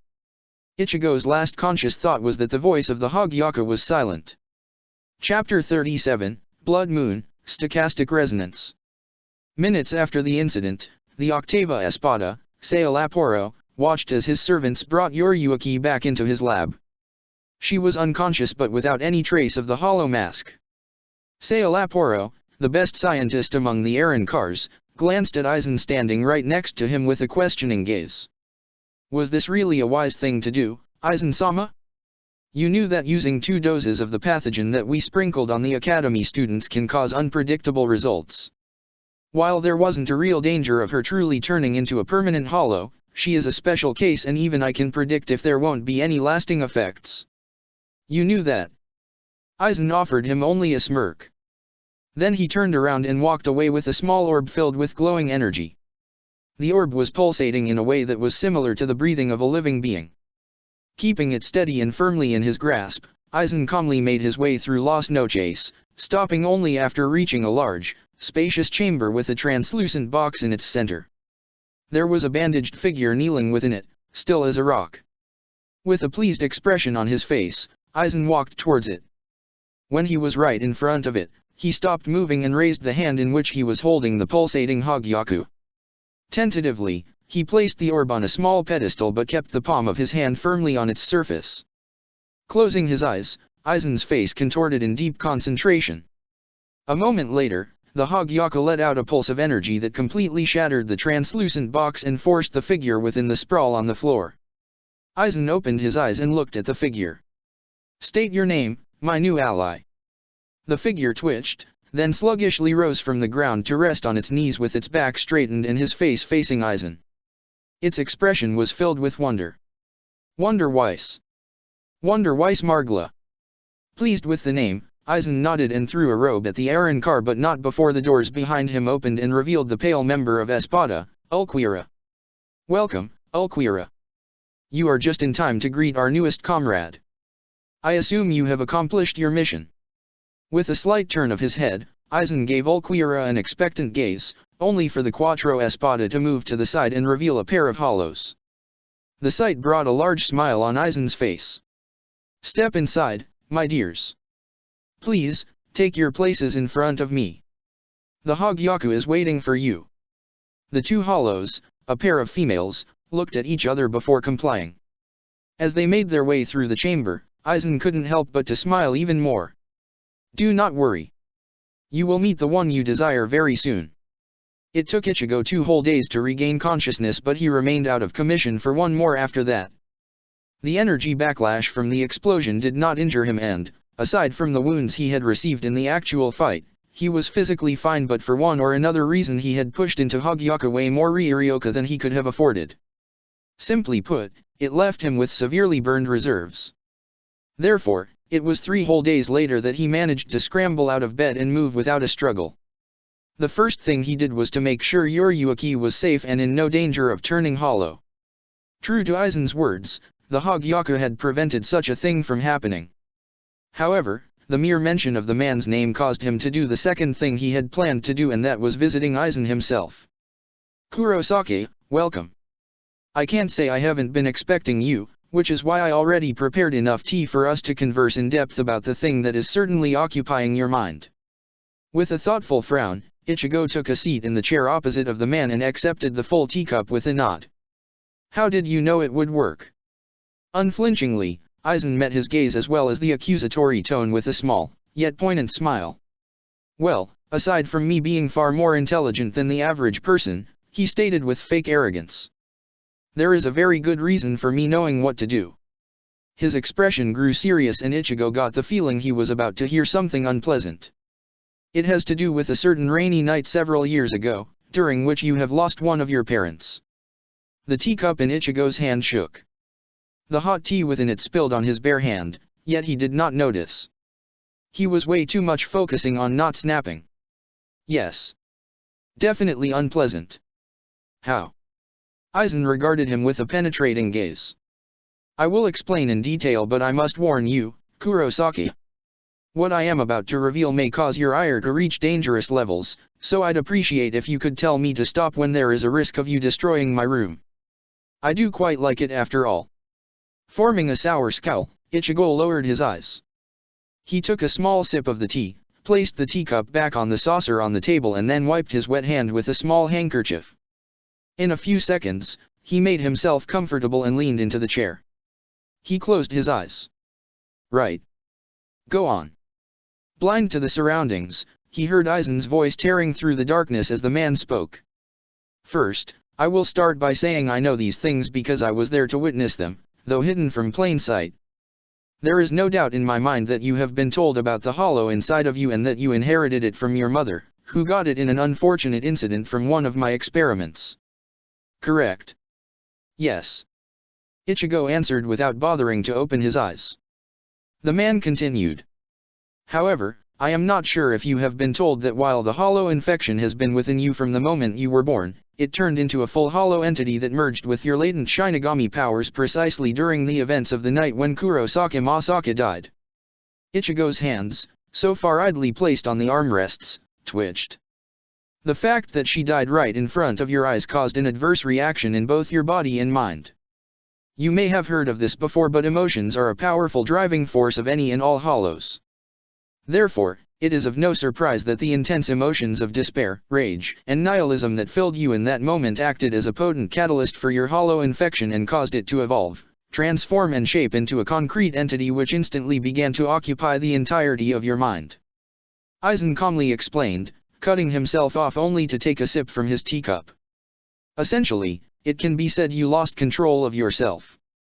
Despite being a living human, even at such young age you possessed lingering traces of different energies that, coupled with the harsh reality of the situation, inadvertently created a phenomenon even I was unable to predict or, at that time, even comprehend. Apologies for my saying this, but it was an extraordinary event that crossed the boundaries of the known science. However, as I was watching the scene unfold, an even more surprising variable entered the equation. You know her as Kukaki Rukia. Ichigo's eyes snapped open and he stared at Aizen in a mixture of utter shock, confusion, and anger that momentarily robbed him of the ability to speak. He just stared at him in silence, which forced Aizen to quickly continue. Whether it was because of the energy you were releasing or because of the ridiculous notion some call the gears of fate, Kukaki Rukia found you screaming your lungs out and, most likely in shock, she thought you were a soul about to turn into a hollow. With a slight hesitation in her movements, she took out her Zanpakuto and plunged it straight into your chest in an attempt to purify you. Of course, nothing of the sorts happened. Instead of you getting purified, you started to suck out the spiritual energy out of her. Not just any amount. No, it appeared you were trying to drain her of the very essence of her being. Before that happened though, another variable entered the equation, more shocking than the previous one. Aizen gave him a meaningful gaze.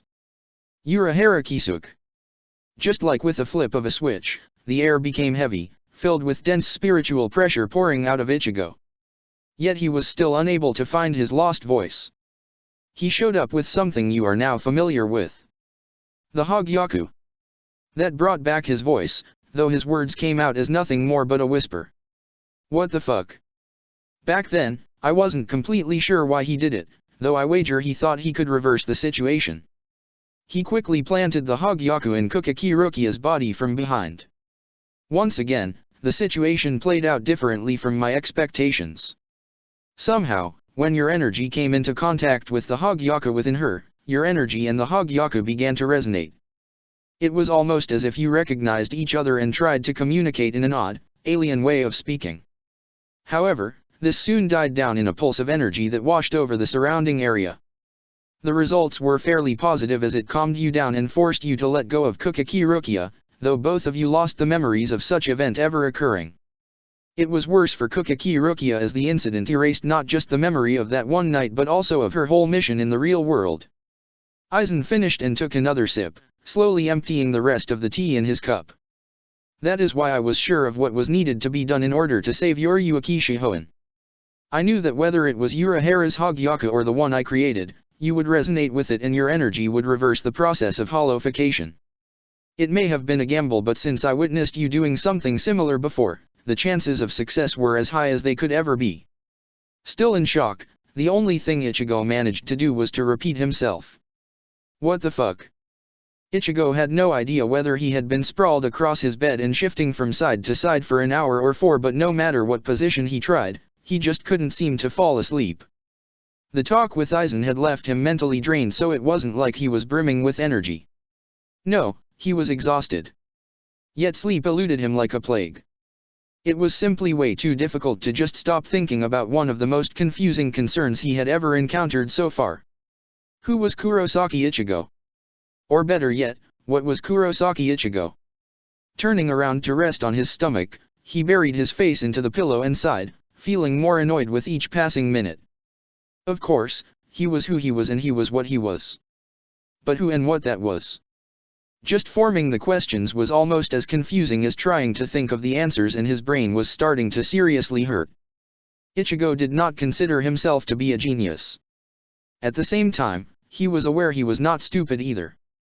Strictly biologically speaking, each person on the planet was born the same way in a meeting of cells from two opposite sexes. From the philosophical point of view though, things began to differ for every single human. Some were happy accidents of love. Some were planned bundles of happiness. Some were unwanted. Some were cast off. And some were genetically engineered. A long time ago, he used to think he belonged either to the first or the second group. Now he wasn't so sure. The way his life had been going and the way his parents had met, he was beginning to feel that maybe, just maybe, he actually belonged to yet another, unique group. An experiment. From the spiritual sense of things, he was an oddity, a scientific impossibility. Being a hybrid of 4 different sources of spiritual energy, he simply should not have been alive. Statistically, he was simply an error of computation. Digitally, he was the annoying bug in the application, a glitch in the system you knew existed but couldn't truly prove since you had no previous data you could base your findings on. What in the actual fuck was his identity? Releasing a mild groan, followed with an irritated growl, he pushed himself from the bed. Once again, he was slipping into his angsty teenage phase he simply didn't have time for. He sat on the edge of his bed and rubbed his face. No point in dwelling on useless stuff. I am Kurosaki Ichigo. I am what I need to be. He sighed. Right now, I'm a person who needs a shower. He thought and glanced at the door to the bathroom with an almost blissful smile. The thought of cold water washing away his pointless speculations caused him to stand up and briskly take off his clothes. Almost 20 minutes later, he left his room with a new goal in his mind, to visit Yoriyuki. It was a risky action as there was no doubt in his mind that Aizen or his other colleagues were now closely monitoring her in order to prevent another attempt to break out, yet he couldn't help it. Despite being assured of her well-being, he just had to make sure with his own eyes and ears.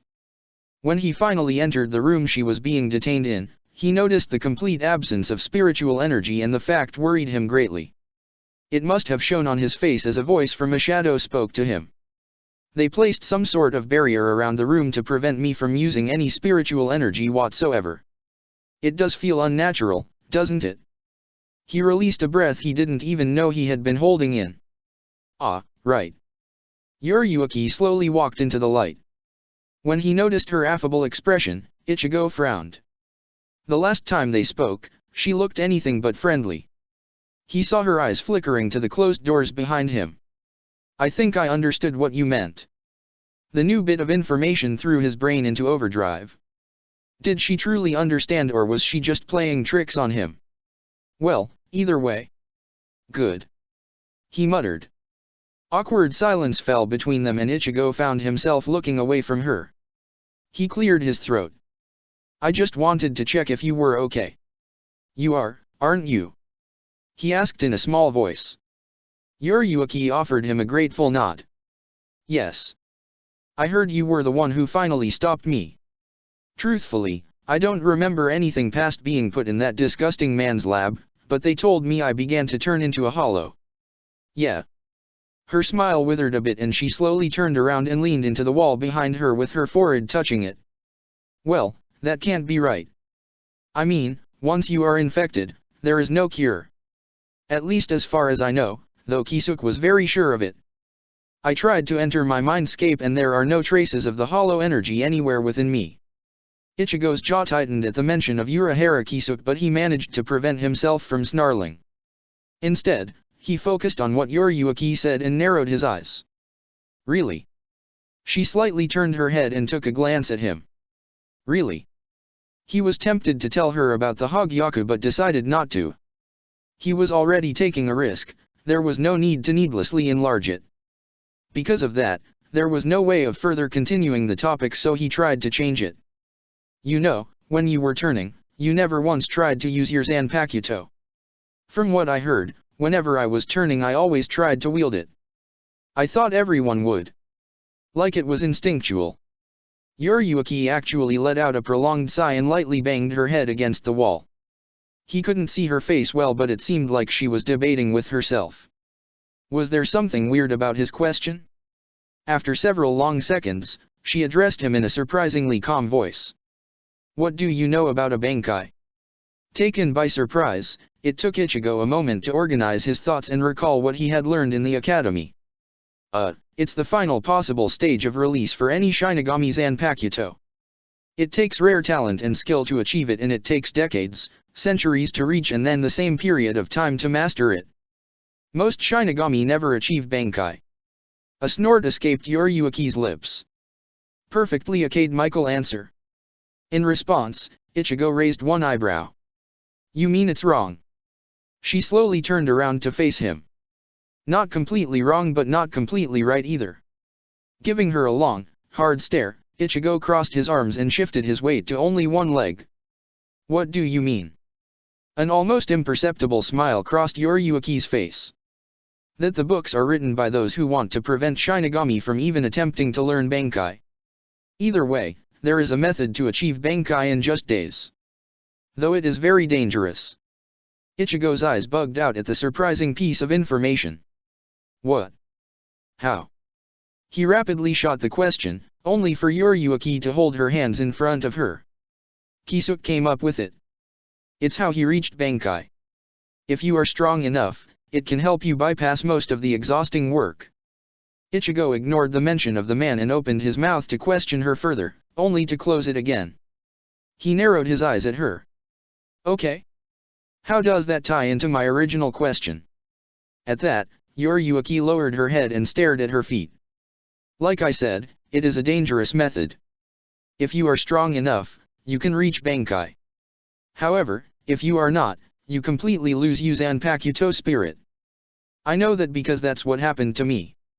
Ichigo blinked. Then he blinked again. What? Yuriuki formed an anxious grimace. We were young and, back then, I could be quite irresponsible. Driven by Kisuke's success, I followed in his wake, but it turned into a disaster. I couldn't do it, and, after 10 days passed, my Zanpakuto spirit tore itself apart and merged with my soul. Ichigo blinked one more time. Wait a minute. Zanpakuto spirit is already a part of your soul, isn't it? Yuriuki shook her head. It is and it is not.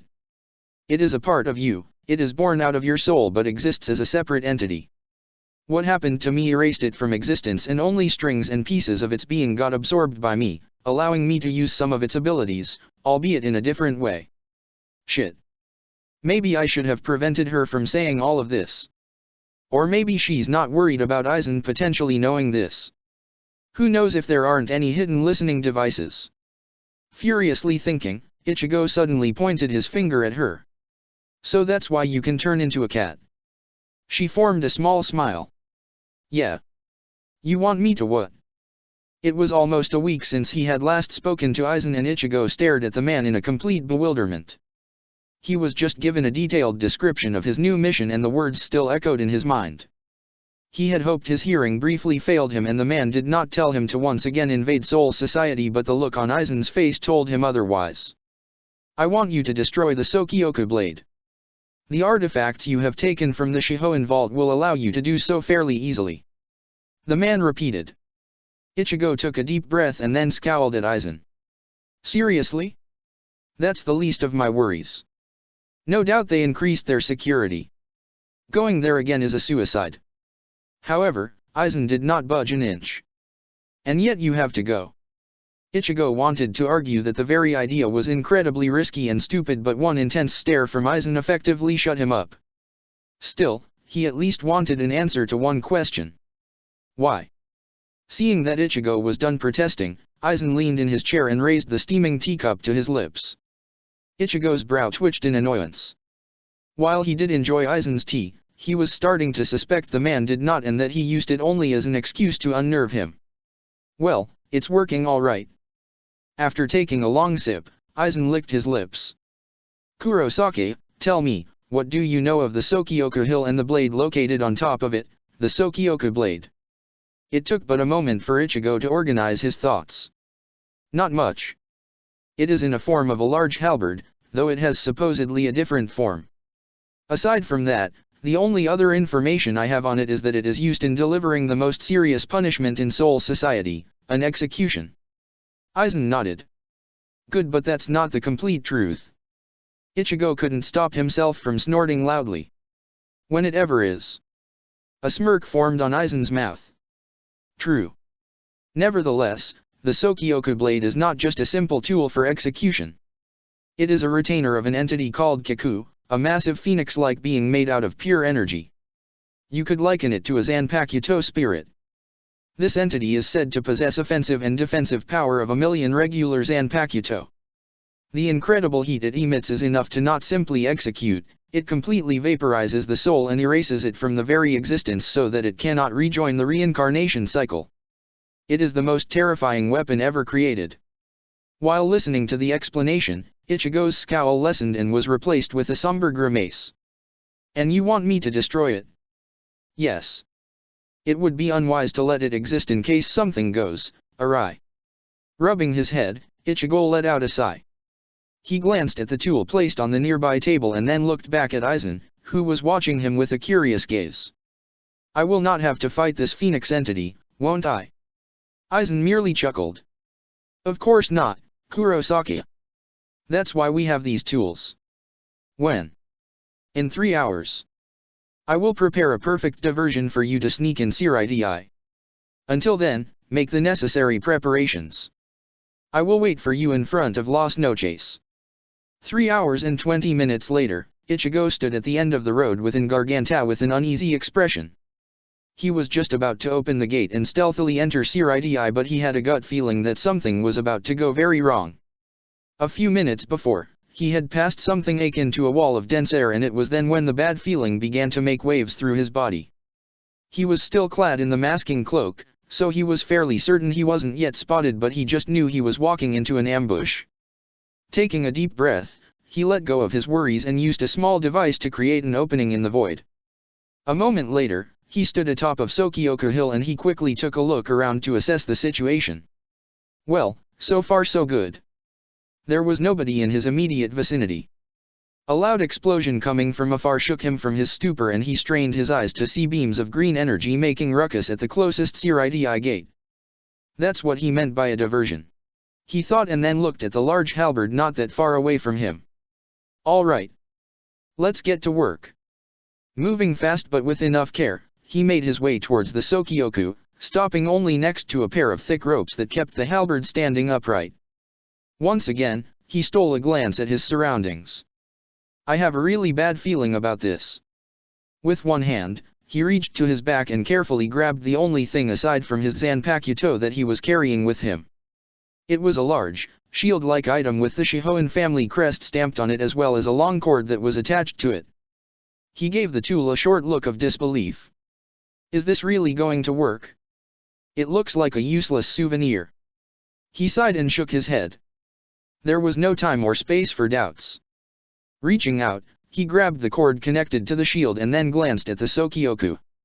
With slightly narrowed eyes, he alternated his glances between them so that he could take proper estimation of the distance he needed to overcome. Before long, he was wildly spinning the cord above his head like a lasso. Without making any sound, he then threw it towards the large halberd and watched with satisfaction as it wrapped itself around its center. Happy with the result, he then reached for his Zanpakuto and quietly released it. He looked at the shield. Here goes nothing. Resolutely, he raised both his swords and plunged them into 2 vertical slots that ran from the top of the shield. He took one last glance around him and then pushed his Ryuryoku into his blades. Immediately, the shield glowed and the accumulated energy shot from its center and flowed through the cord, until it reached its final destination, the Sokioku. Before his very eyes, the large halberd briefly glowed. Then it exploded in a shower of spiritual particles that caused him to blink in surprise. Wait, that's it? That was underwhelming. However, he couldn't watch the Reishi slowly fall to the ground as the noise from the distant diversion had already died down. With a nod, He congratulated himself for a job done and then hastily recovered the shield and placed it back on his back. He turned around to once again enter the tier in the air, but before he did so, he reached into his pocket and allowed a small letter to fall on the ground next to his feet. Then he returned to Garganta. Once he closed the tier after him, he immediately felt that something was wrong. A loud buzzing echoed within Garganta like a swarm of bees and caused the alarm within his mind to go off. Acting fast, he created the pathway beneath his feet and began to run. However, once he reached the veil of compressed air, something squeezed his insides and he found himself sailing through the void until he crashed through some invisible wall and shattered the boundary between the worlds. Like a sack of potatoes, he landed on a cold, hard surface that certainly wasn't the sand of Hueco Mundo. He rolled over, only to see clouds moving across a night sky as well as a large tree obscuring his vision of the moon. Wait, a tree with leaves. He looked from side to side. Oh crap! Karakura town. In that moment, a bright orange barrier that seemed very familiar rose all around him and a familiar voice called out to him. Oh crap indeed, Kurosaki Ichigo. Ichigo's eyes widened in surprise and a little bit of dread. Shinji-san. There was deadly chill slowly spreading through not just the air but through Ichigo's insides as well. They were all staring at him, glaring at him, trying to murder him with their eyes. Confusion, anger, betrayal, and desperation, it all mirrored in their eyes and Ichigo knew he was fucked. He could have tried and convinced them about his innocence. To tell them what the truth was. But the plan would have been ruined. Not to mention they would most likely never believe him. No, they were all now acting on pure instinct, driven by emotions of reliving their worst nightmare. He was sure of it. Of all the places, of every possible situation, Ichigo had ended up in the worst of the worst. Dumped in the middle of Karakura town, he was surrounded by the entire gang of Vazado. The group of Shinigami who had been turned into hollow hybrids by none other than Aizen, the man Ichigo was now associated with, and from the looks of it, it seemed Vazado knew about it. And they certainly weren't happy. If anything, they looked downright murderous. Judging by the slowly forming hollow masks on their faces, the barrier surrounding them and the way the air was filling with heavy riot soot, Ichigo knew one thing. He had to run away or he was going to die. Painfully. Alone. Fear fleetingly touched his heart and he acted on pure instinct. With an incredible vigor, he got to his feet and flashed towards the edge of the barrier with his larger sword already falling down. Traitor! Shit! The tip of his blade managed to nick the barrier but nothing else. A powerful beam of energy collided with his side and hurled him across the whole area until his left shoulder came to a sudden stop after crashing into another part of the barrier. He stayed down for exactly 1 millisecond. As adrenaline spread across his whole body, he was back on his feet just in time to intercept a vicious kick from a small opponent with the blunt side of his Zanpakuto. With slight difficulty, he redirected the limb away from him, only to see armed fist flying straight at his face. Immediately, he raised his other sword and redirected the second attack as well. However, he was unable to prevent the third strike coming at him from behind from connecting with his back. Fortunately for him, his passive arrow evolved enough to block most of the damage. The blade slid across his back leaving nothing more than a scrape. Still, the power behind the attack knocked him forward and right into second fist that came out of nowhere. He felt his jaw moving and soon, his body followed after. Blasted across the area within the barrier, he barely managed to spot a blade closing in on his chest. Acting fast, he used his smaller blade to slap the attack away. Once he did so, he vaulted over another beam of energy and landed on one knee. He quickly looked up. Every member of the Vazado group now wore his or her hollow mask. Despite not being able to see their faces, Ichigo knew the situation was quickly getting worse. Even if he got stronger, facing 8 former high-ranking officers who possessed augmented power was more than just a suicide. It was madness. I guess talking is out of the question. He stated quietly. One of the Vazado spat on the ground. Must have been Hiri. You aligned yourself with Aizen. There's nothing else to say. He bit his lip and mentally accepted the situation. It appears so. Very well. He said and let his own hollow mask to slowly form on his face. Pushing himself to the very limit of his sanity, his mask grew to cover a little more than half of his face. The effect was instantaneous. The offensive came from 8 different directions. He managed to block one, redirect another 2, dodge or evade another 2. That left him with 3 attacks he was unable to cover, and he prayed his arrow could withstand it. It didn't. Not completely. His backside slammed into the barrier and he heard a cracking sound, thought he wasn't entirely sure whether it came from the barrier or his body. Dazed and in pain, he reflexively let out a burst of spiritual energy to prevent any potential attack from getting close to him. It partially worked and gave him 3 whole seconds of peace, but on the other hand, it robbed him of a piece of energy he couldn't afford to waste. A whole palette of colors alerted him of the pending danger and several beams of energy shot towards him. With no room to maneuver, he took the risk and flashed away in hope they wouldn't anticipate that. Unfortunately for him, they did, and a knee connected with his abdomen right in the middle of his shunpo. It completely disrupted his equilibrium and made him stumble. As he felt himself falling forward, a fist connected with the side of his face. Pfu! The force of the punch spun him around and made him spit saliva and a bit of blood. His lips were busted and there was an odd ringing in his ears, but he managed to remain standing. From the corner of his eye, he saw a long blade nearing his neck and hastily ducked. A small strand of his hair appeared in front of him. The distraction cost him another hit to his backside. Annoyed growl escaped his mouth. He was getting tired of being the punchbag, yet nothing came to his mind. It was, after all, 8-on-1. Hastily using a short-distanced shunpo, he created a tiny space between him and the Vezado. "Why are you even doing this? I thought you were hiding." His snarl was answered with a nasty zero that barely missed his head. "We are." Still angry, Ichigo let out a sharp snort. "Good luck with that. Did you seriously think that I went on a mission without a monitoring device?" It was the truth. Just before he departed from Hueco Mundo, Aizen assured him he would keep an eye on him, just in case something went wrong. On the other hand, Ichigo wasn't sure what the man meant by that. Was it a security bug or something else? Since he wasn't completely sure, he at least tried to bluff. However, when some of the Vezados coughed, he knew it did not work. "Dumbass, that's what this barrier is for." Ichigo blinked in surprise. "Huh. I thought it was to prevent spiritual energy to leak all over the town." The thought gave him an idea and he slowly formed a smug grin. His mask covering only half of his face, the Vezado noticed it and visibly tensed. "Heh, you don't say," he muttered. For a split second, nobody moved.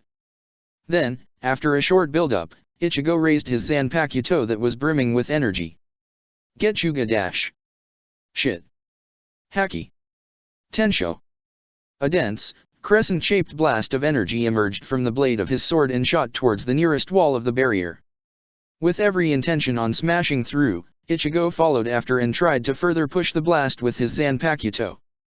In the last moment, before he could reach the barrier, several members of the Vezado got in the way with their swords descending at the blast. "Get the hell away. Fuck you." Gritting his teeth, Ichigo pushed as hard as he could, both with his muscles and with his spiritual energy alike. He continuously pumped more and more Ryuryoku into his Getchuga and, despite Vezado doing their hardest to push him back, he felt himself slowly moving forward. But only until 2 powerful crimson-colored Zero smashed into his right side and completely obliterated his defenses. Sharp, intense pain assaulted his senses as his body sailed through the air. He could feel his skin melting and a smell of burned meat entered his nose. Before long, he crashed into the barrier with a resounding thud and slowly skidded to the ground. Barely conscious, he wanted to scream but found no oxygen in his lungs. As soon as he realized he could still think, he dispatched a large chunk of his hollow Ryuryoku to his whole body in an attempt to increase the speed of his hollow-like regeneration. It worked, but way too slowly. He realized his wounds must have been more serious than he thought. That meant one thing. He was done for. From the feel of it, it would take him at least half a minute before he could even attempt to get back up. Through his gasps, he heard the sound of footsteps closing in. Shit. Shit, shit, shit. I am not a naive dreamer, but I definitely thought we could become friends, Ichigo. I thought we were on the same page. That both of us hated Aizen for what he did. Shinji's voice sounded sad, yet cold at the same time. His face popped up in Ichigo's vision. The man stood above him, giving him a long, searching gaze. I thought you of all people understood just what kind of monster he is. Still struggling to breathe, Ichigo grimaced. Heh, who's the one killing a teenager? Aizen, Aizen is certainly, not a saint but he never tried to kill me. He wheezed. Shinji's expression darkened and his gaze hardened. Are you saying I'm just as bad as him? He asked. Ichigo did not retort, causing Shinji to scowl deeply and look away. I never thought I'd say it, but he was completely wrong about you, damn you, Kisuke. Ichigo stopped gasping for breath. A spark in his mind increased in size and turned into a fire. His facial muscles twitched and a growl slipped through his lips. Urahara Kisuke. It always came back to him. Anything he did, anywhere he went, the man's name was everywhere, seemingly connected to everything. The fire within him grew into deadly inferno in a blink of an eye. Anger spread through his veins. Hatred clouded his mind. Fury entered his heart. Unforgivable. He hated the man. Shinji. His fingers twitched and hollow Ryoryoku exploded all around him. Like a blanket for emotions, it wrapped itself around his head and began to seep into the remains of his mask, repairing it fast. But when the mask grew to its previous state of covering half of his face, it did not stop growing. It quickly covered his second eye as well. Shinji. Do it. Kill him. Kill them. Murder them. Slaughter them. Slash. Hack. Slice. Rip. Tear. The pressure surrounding his body began to eat away at the barrier and large cracks appeared in it. Shinji. I can't frickin' gather energy. Just cut him down. A loud screech came through Ichigo's mouth. But then. No. Everything around him froze in time. No. I won't let you. He felt the control of his body slipping away. I am not a monster. I am not a hollow. No. Time restarted itself. I am Kurosaki Ichigo. Eerie silence filled the world. Nobody dared to move. Not the Vazado. Not him. Then, Ichigo felt his mouth moving, but it wasn't his voice that came out. You are an idiot, Ichigo. I leave you for a few weeks and this is how you end up? Embarrassing. What the hell is that? Before anyone could take a step towards him, Ichigo's body got up and stared at the shocked ensemble with a disgusted grimace. You lot are pathetic. This dumbass is the only child in here, yet he is more mature than all of you put together. And you, Ichigo. Don't get used to this. I won't always just come to save your sorry ass. Shinji and the rest of the Vazado stared at the person in front of them in complete bewilderment. It's his, hollow. Ichigo's body laughed mirthlessly. And that's why you're an even bigger dumbass than this guy. Come on Ichigo. We are out of here. The whole Vazado group tensed and raised their Zanpakuto, but Ichigo's body grinned. Don't worry, it'll hurt only a bit. An enormous amount of spiritual energy exploded from Ichigo's body with enough power to blast each Vazado away, to form a crater beneath his feet, to tear the asphalt from the street and the soil from the ground. It pulsed with such intensity, the orange barrier surrounding him didn't even have the time to shatter and, instead, simply disintegrated. In the middle, Ichigo's body swayed and almost fell on its knees. Hang on, Ichigo. Just a few more seconds. The voice said almost gently. With a swipe of a hand, a tear appeared next to him and Ichigo's body fell through it, unconscious before it hit the sand on the other side. The Vazado slowly got back on their feet, only to see the tear already closing. Glancing at each other, they all spoke at the same time. Shit. Chapter 38, Psyche, Reformed, Oblivious of Obvious. After his return from unconsciousness, Ichigo was greeted with bleary vision and weary muscles. His whole body ached like never before. It felt like every single fiber of his being and every nerve ending in his body was on fire. The best word to describe his current state was hell, a state of perpetual torment. A groan made its way through his clenched jaw. Oh. You're up. A pair of arms fell on him and wrapped him in a soft embrace that was more surprising than hurtful. Furiously blinking in order to get rid of the fuzzy vision, he recognized strands of green hair. Nell. His hoarse voice caused the Privaran Espada to shudder and tentatively let go of him. Moving her head so that her face was hovering right above his, she allowed their foreheads to touch. "I'm so glad you're okay." While grateful for the kind gesture, Ichigo felt his breathing getting faster. The unexpected closeness to the pretty female was making his insides go haywire. Not to mention the lips that were only inches above his own. A chill ran across his spine and he lightly but firmly placed his hands on Nell's shoulders and pushed her away so that he could sit up. "Thank you. How long was I out?" he asked while looking away from her. Pain from moving too fast caused him to hiss. "Barely 24 hours. Stupefied, Ichigo slowly turned his head to look back at her. "Seriously?" She nodded. Then she bit her lower lip, something she never did. For an unexplainable reason, it made Ichigo frown. "We have a new and very proficient medic in our team. It's only thanks to her that you weren't out for longer because..." She trailed off with a pained grimace. Ichigo's frown deepened. "Because..." She sighed and shook her head. "Because you were a mess when you fell out of Garganta. You just suddenly appeared in front of Las Noches, looking barely alive. Covered with angry burns, deep gashes, a lot of blood and, what was the most important thing, with barely any spiritual energy at all. And when there's no energy, there's no regeneration." She took a deep breath. Even Aizen-sama was unsure of what happened. He said that once you accomplished what you were meant to do, you simply vanished from his surveillance. Then you appeared barely alive. I was worried. Ichigo listened to her with an unreadable expression. He thought of many things at once, but the one that caused him to stop and stare was also the oddest, considering the situation. She's so much human-like, why is she even considered a hollow?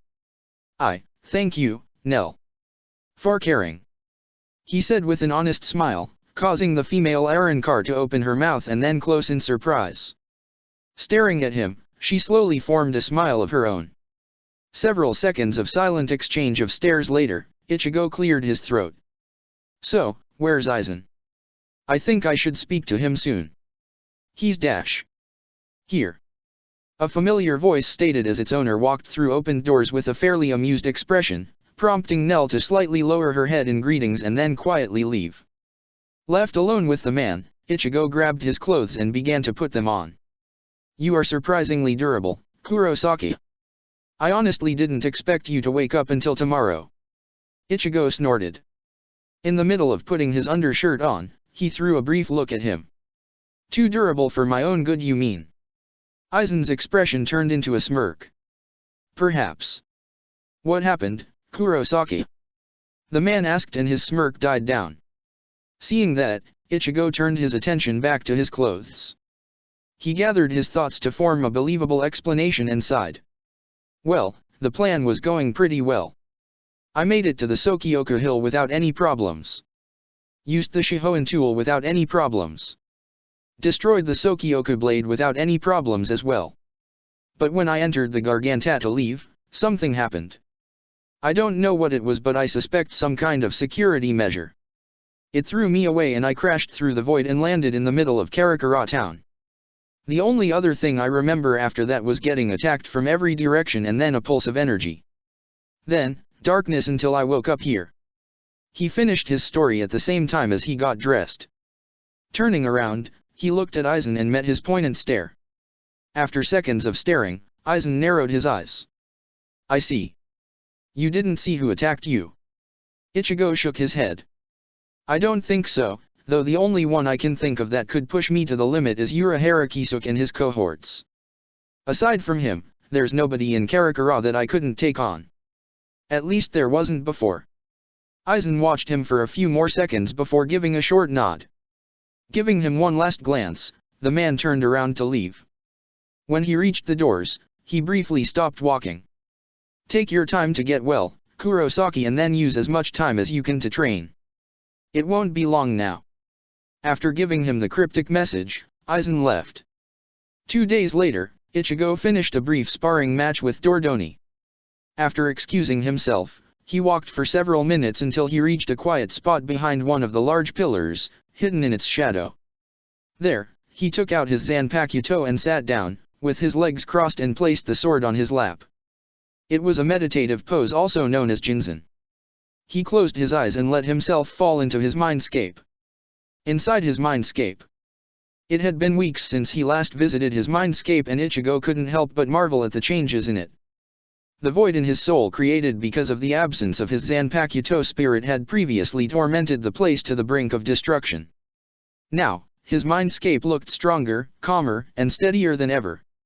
Also, on the top of a skyscraper in a short distance away from him, stood two familiar figures that made his heart jump in joy. Zanjitsu. His Zanpakuto spirit looked at him with something akin to a tired exasperation. Been a long time, dumbass. Not expecting the less than enthusiastic greeting, Ichigo landed several feet away from the spirit with a frown on his face. Dumbass? What did I do this time? Wait, not important. Where the hell were you, Zanjitsu? You just left without saying a word. As soon as he mentioned that, Ichigo saw the spirit grow serious and he found himself gulping. Whatever the spirit was going to say, he was sure it wasn't about to be pleasant. There is a reason I had to leave, Ichigo. Or did you think turning into a hollow wouldn't have its consequences? Ichigo stiffened. Oh. Oh, indeed. Do you have any idea what was going on in your mindscape while you were turning? It was falling apart, Ichigo. Each and every single skyscraper we have built together was collapsing. Rain filled the gaps between them and threatened to submerge everything. So, on the brink of destruction, I made a decision. Ichigo found himself nodding. The calm way his Zanpakuto was presenting his words made him feel even worse. It also upped the level of seriousness. You were turning into a hollow, and my presence, partly hollow, was undesirable. I realized that if I could regress into a state of nothingness, to force myself not to exist, I would prevent your mindscape from completely falling apart. The small part of you that exists within me, would be kept safe, unable to turn into a complete hollow. Seeing the pained grimace of his Zanpakuto spirit's face, Ichigo understood it must have been a painful decision.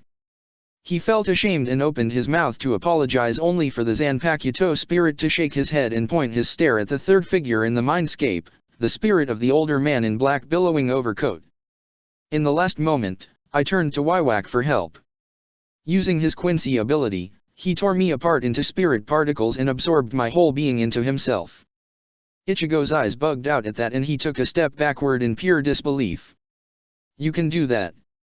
The spirit nodded. I can. It was not pleasant. For me, but also for him. Ichigo gulped and looked at both spirits. I'm very, very sorry. His Zanpakuto spirit did not react and continued speaking. By doing that, he took the mantle and the role of being your dominant source of power, just as he had done many months ago. It prevented your mindscape from collapsing, but, because he created the charade of simulating my powers with the use of my energy, it made you weaker, though it allowed you to continue using my sword as if nothing happened. At that, Ichigo adopted a confused expression and glanced between the spirits with a frown. What? What are you talking about? I wasn't weaker, or at least I didn't feel like I was. In fact, until now, I was slowly getting stronger. It was his first time seeing his Zanpakuto spirit truly confused. Zanjitsu glanced at Waiwak, who confirmed Ichigo's words with a nod. Heh, interesting. Hang on a minute. With that said, Zanjitsu closed his eyes and remained standing still for more than 2 minutes. Then his eyes snapped open and he slapped his face with a free hand. For fuck's sake. Startled by the reaction, Ichigo looked at Waiwak, but the man seemed just as surprised. I changed my mind. You are not a dumbass, Ichigo. No, you are not just a dumbass, you are a complete moron. Zanjitsu shouted the last part loudly enough for Ichigo to jump a bit. What? He watched as his Zanpakuto spirit took several deep breaths, and then the spirit looked at the other spirit. You are an idiot as well, Waiwak. Now that was something truly surprising.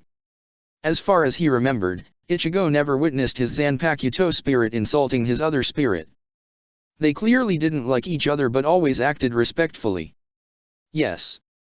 I am aware of that now. Though I don't regret allowing him to do it. TCH, of course you don't. Ichigo gathered his courage. Guys? Out of loop here.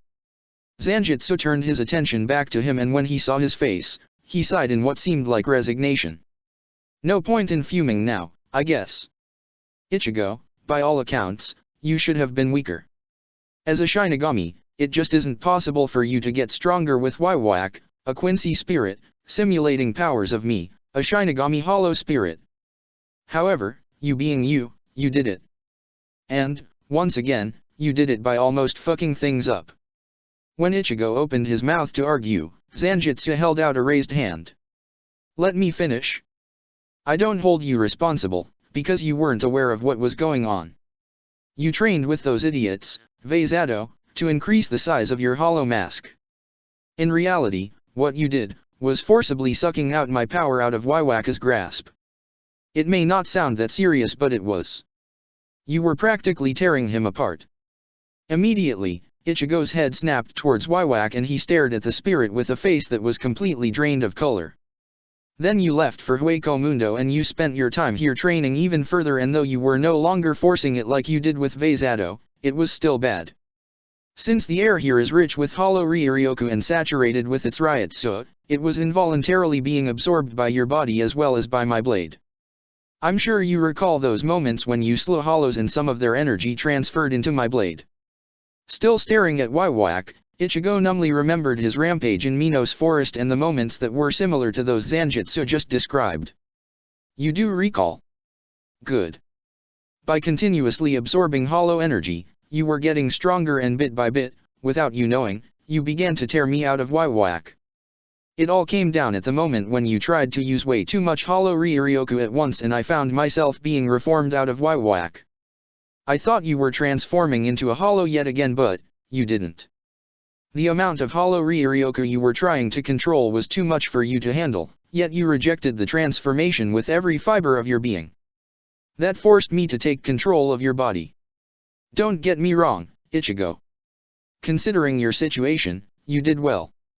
Still, me taking control of your body as a Zanpakuto spirit without our hollow part interfering with our mind, it's not normal, Ichigo.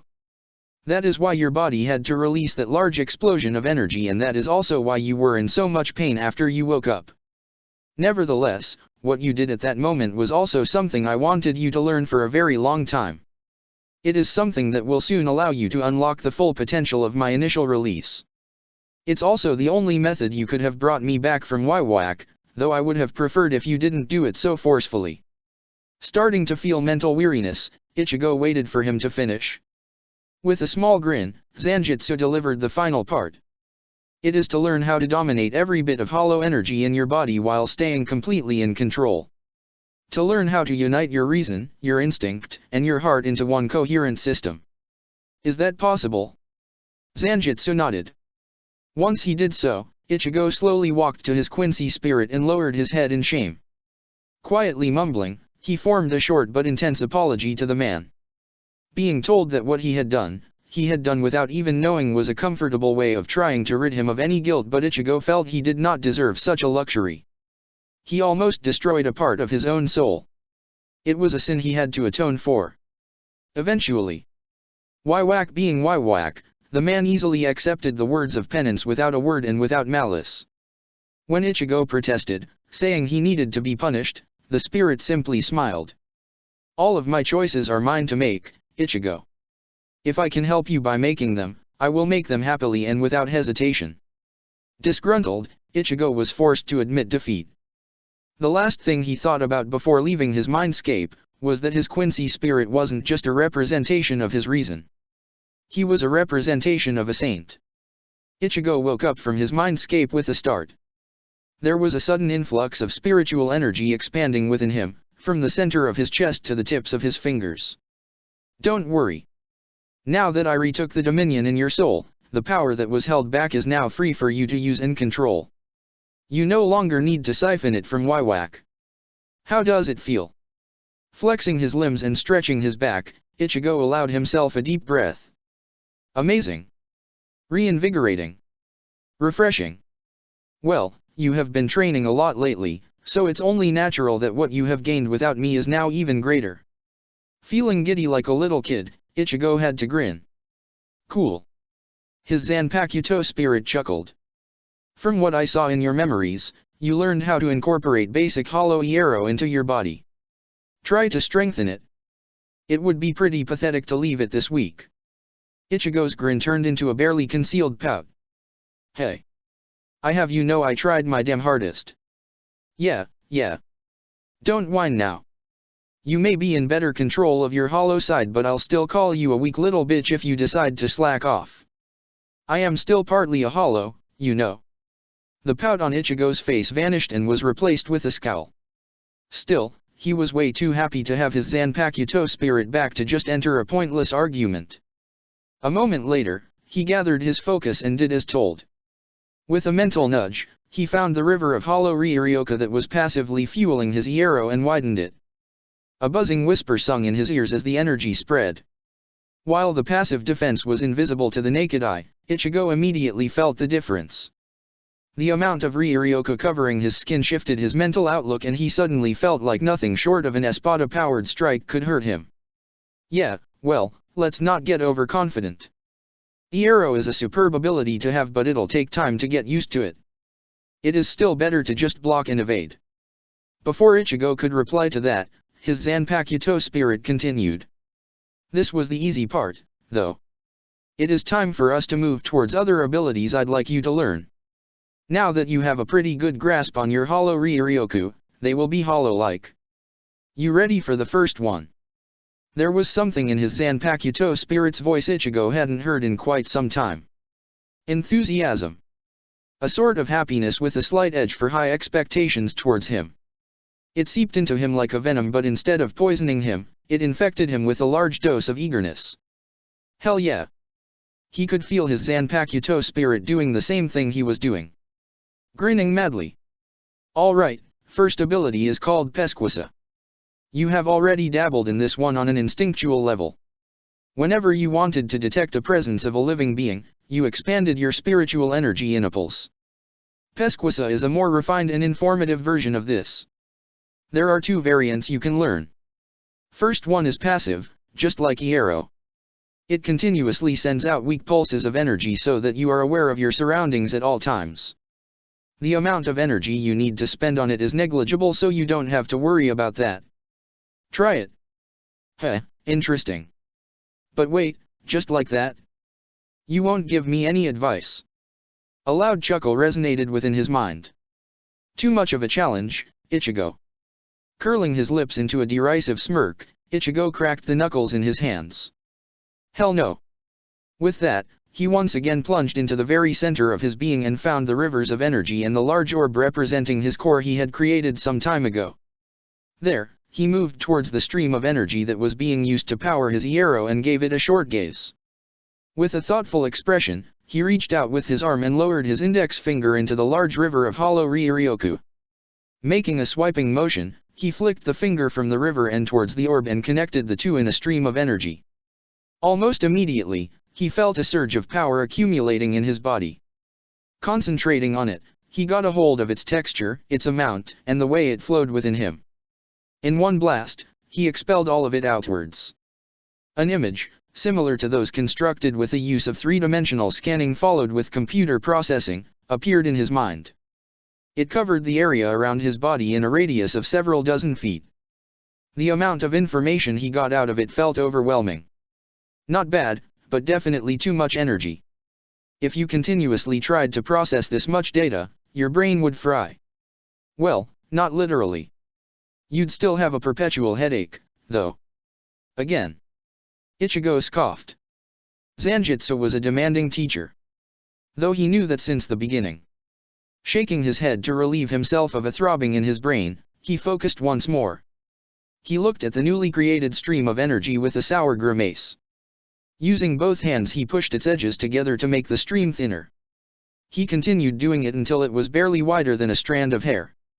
The amount of abundant energy decreased to the point he barely felt it. After several seconds of trying to get a hold of it, he expelled it in one pulse. The image was now a lot smaller, reaching only a few feet away from him. Not enough. Realistically, it should be sufficient to see whether a blade or any other attack is already near you, but with your current reflexes this is way too late. Again. And so Ichigo tried again. And again. And again until, by his 7th attempt, Zanjitsu finally became satisfied. The image in his mind was now large enough for him to see and feel an incoming attack from around 20 feet away. That was enough of a warning for him to be able to react in time. Good. Now, push the thought of you continuously releasing the pulse into the stream of energy so that it will do it for you, without you having to do it consciously. A minute later, it was done. However, the amount of information constantly flowing into his brain quickly became disorienting. Can I leave it turned off while not fighting? It's really, my brain hurts. Yes. It would be best if you got used to having it turned on though. I imagine the best time to train it would be while you are asleep, to let your brain deal with it without you even knowing. Ichigo nodded. Good. The second variant is basically what you have been doing before. Send a pulse of strong, concentrated energy to a large area. Depending on how proficient you are with it, you can determine not just a number of opponents but also the level of their power, the nature of their power as well as their emotions. For now, just focus on getting on the most basic one. You practically did it just a few minutes ago when you used way too much energy. There is a slight difference though.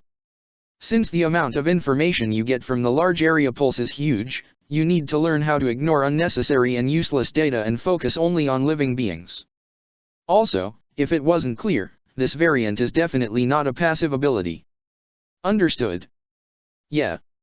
Almost 20 minutes later, Ichigo felt like his brain was way too big for his skull to handle. An intense pressure squeezing his gray matter made it impossible to continue training the Pesquisa, and Zanjitsu told him to stop. Don't worry. You did well for your first time. Technically speaking, you know what to do. Now, it's just a question of practice in order to get you used for the mental strain. It's time to move on to another ability. Subconsciously, Ichigo let out a quiet groan. There's more. Zanjitsu sent him an image of a grin that promised pain and suffering, causing Ichigo to shudder. Of course. We haven't been able to train for weeks, Ichigo. Weeks. This is just us catching up. Ichigo groaned again and muttered something about sadistic spirits brought back from the dead to torment him. Zanjitsu ignored him and told him to stand up. You should be acquainted with this one as well. It is a very basic blast of concentrated spiritual energy, not unlike my Getsuga Tensho. You know it under the name Zero. Ichigo recalled the pair of powerful blasts that almost ended his life a few days ago and suppressed the urge to shiver. You shouldn't have problems using it. The only variables are the Zero's power, force, speed, and blast area. These are all dependent on your strength and spiritual power. Though I should specify that the source of Zero can only be pure Hollow Ryuryoku. You mix anything else with it and it can explode in your face. Therefore, the power of your Zero depends on the amount of Hollow Ryuryoku you can safely control. Try it. Before Zanjitsu finished speaking, Ichigo was already assuming a stance he had seen many hollows do before. He shifted his feet so that one was bit forward while the other one was kept a bit back, with his weight being evenly distributed between them. He focused on his spiritual energy and automatically began to pull the hollow part into him, and he realized he didn't know what to do next. Is it better to shoot it from the tips of my fingers, the palm of my hand, or what? A loud snort resonated in his mind. Follow your instinct. Rolling his eyes, Ichigo briefly closed his eyes and let his instinct take over. He felt his right arm ascending until it was parallel to the ground. Outstretched forward but bent a little in the elbow, his arm hovered in the air and Ichigo let the fingers of his hand slowly move towards each other until they formed a shape similar to the tip of a spear. Immediately after that, he pushed all of the gathered Hollow Ryuryoku into the tips of his fingers. A small but bright orb of crimson energy swirled into existence. His eyes snapped open and he let go of the energy. The blast that shot forward was thin and felt quite weak. However, it was still powerful enough to drill several consequent holes in the pillars that stood in its way. Ichigo slowly lowered his arm but kept his eyes glued to the results of his first Zero. That was Pathetic. Forming a sour scowl, Ichigo's shoulders drooped.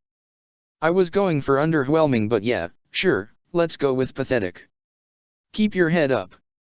At least it worked. Now, I'm sure you are wondering just why it felt so weak despite you trying your hardest. With a frown, Ichigo shook his head. Not really.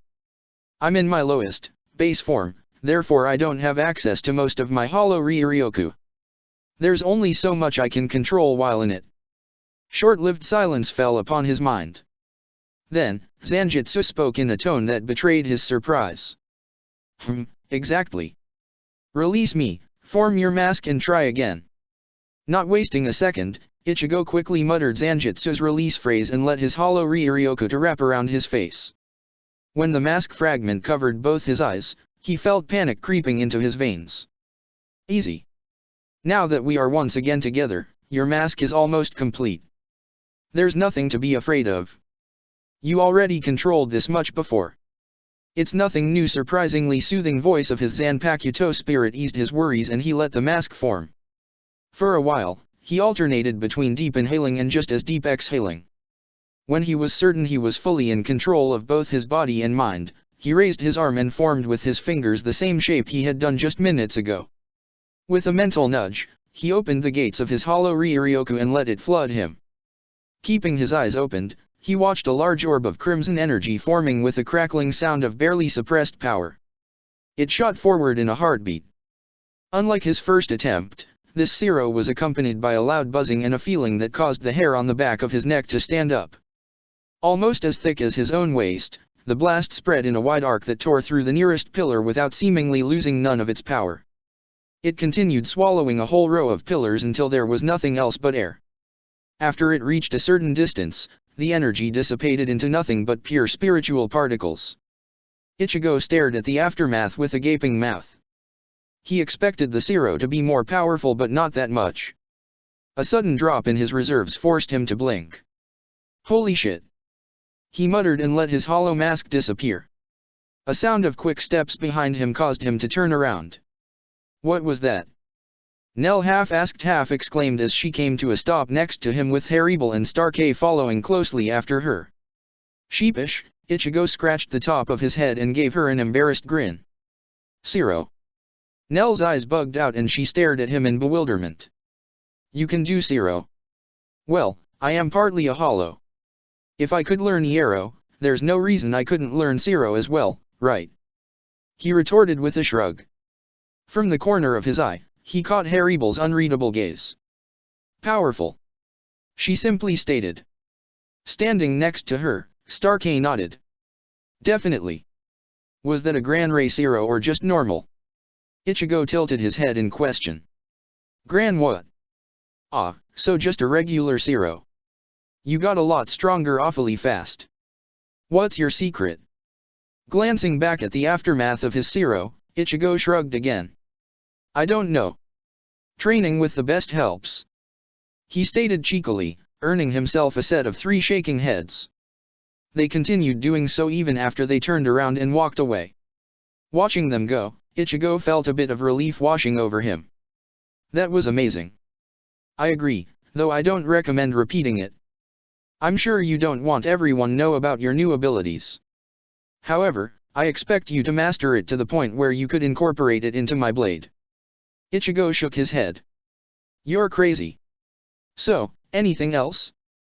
I feel like I'm on a roll. He sensed his Zanpakuto spirit falling deep in thoughts. Then he felt as if the spirit was looking at him with a keen gaze. Slowly, the spirit began to speak. There is one last ability I want you to master. It is one of my own. You already tried to use it in the past but it never worked because you lacked 2 things. One of those is the knowledge of the name. And like I told you in the past, names are very important with these things. Second is the knowledge of the energy composition. I'll explain it to you now, if only because you managed to come up with it on your own. It is called Getsuga Jujisho. As its name, Moonfang Cross-Shaped Piercer, tells you, it is an ability in a shape of a cross. You accomplish that by using 2 separate Getsuga Tensho which you combine into one large But each Getchuga has to be made with a separate blade and using a different part of your powers, therefore, it is a mix of different types of energy. Since mixing energies can be very volatile, it will probably take you some time to master, but I am convinced you can do it. A few memories of when he tried to combine two Getchuga Tensho together popped in his mind, with his first attempt being instinctual during one of the fights in the Valley of Screams. A groan escaped his lips. I think I know what you mean. Though I expected it to be a lot simpler. A loud, obnoxious laughter filled his mind. With you, Ichigo, nothing is ever simple. There was only one type of reaction appropriate for something like that and Ichigo did just that. He scowled. After few quiet days of intense training, now courtesy of not just Nell, Dordoni, Haribel, and Stark but also Zanjitsu, Ichigo found it surprising he was not exhausted. True, every night he fell face first in bed completely drained of stamina, yet each following morning he was brimming with renewed vigor that did not allow him to slow his pace down. On the contrary, ever since his Zanpakuto spirit returned, his pace seemed to be even increasing to the point where even the friendly Arankars watched him with suspicion. It was one of the recurring moments, where Ichigo felt not quite normal compared to the rest. Truthfully, after everything he had gone through, Ichigo was now able to find it funny.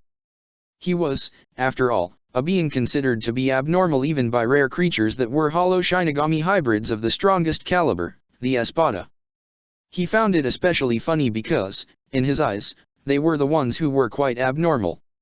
Maybe not in power but in their humanity. Still, the peaceful days couldn't last forever. Ichigo discovered the fact in one of his usual treks through Las Noches. Once again, he came across slightly opened doors leading to a small chamber with a large screen, where he found Aizen talking to the same woman he had heard him talk to almost 2 weeks ago. Promised, Momo, but you know I wouldn't lie to you. This time, however, was different. No longer the voice was just that, a voice. Now, he caught a name. Momo. His eyes narrowed as he tried to listen to quiet ramblings of the Momo person. Who was Momo? It couldn't have been a normal name. It sounded way too informal, which meant a nickname. So, a young woman called Momo. Moreover, Aizen seemed to speak to her in a certain familiar way Ichigo didn't recognize. Was it a friend? A colleague? A lover? The last one felt so unrealistic, Ichigo almost immediately threw the thought away. But something stopped him. He had never thought of Aizen as a regular man with any interest in the opposite gender. Even if by some miracle, Aizen did like a woman, who could have she been? There weren't many women in Soul Society Aizen had been close to, or was there? A chill ran through the whole right side of his body and caused him goosebumps. Breath hitched in his throat and a memory that seemed completely random popped into his mind. Momo seems to be doing fine but I don't believe it. She must be hurt pretty bad, she idolized Aizen too much for too long. He froze in shock. It was just hours after Aizen's defection that he had spoken with both Vice Captain and, at that point, Captain of the 10th Division, Ranjaku, and Toshiro Hitsugaya. The one speaking in the memory was the latter after being asked about the condition of the Vice Captain of Aizen's former division, Hinamori Momo. A young woman called Momo, who clearly held Aizen in high regard and who spent most of her time with the said man. Ichigo's eyes bugged out. Holy shit. Is she his informant? But that's so obvious. Too obvious. He quickly placed his ears at the tiny space between the doors and the wall while continuing in his thoughts. Or maybe he counted on it being too obvious. That nobody would think he could be this stupid. Whatever thought followed after was interrupted when he heard the next words. Well, whatever you do, Momo, be careful. Tomorrow, we are going for the first part of the final stage of our plan. Ichigo slowly turned away and leaned into a nearby wall. Shit. Chapter 39, Enemy at the Gates, Shattered Illusion. Because of Kurosaki, we are now aware of the new kind of security measure Go-Di is using to protect Shirai-Di. Yet it stands to reason that it is used only there and not in the entirety of Soul Society since that would be, from the energy point of view, nigh impossible to construct and sustain. Therefore, Group 1 will advance through Gargantat and land on the border between Rokanga and Shirai-Di, where you'll press the attack on Shirai-Di walls. Still, I expect them to be at least alerted and ready for you, so with that in mind, I only expect you to keep them occupied for as long as you can, using any action you deem doable. Aizen stated as he stared at the complete gathering of Espada, Jin, Tison, and Ichigo at the same time. Expect great resistance. An attack on the Shirai using a might like this will provoke them and force them to use their strongest combatants. Do everything in your power to keep them there, but try not to die.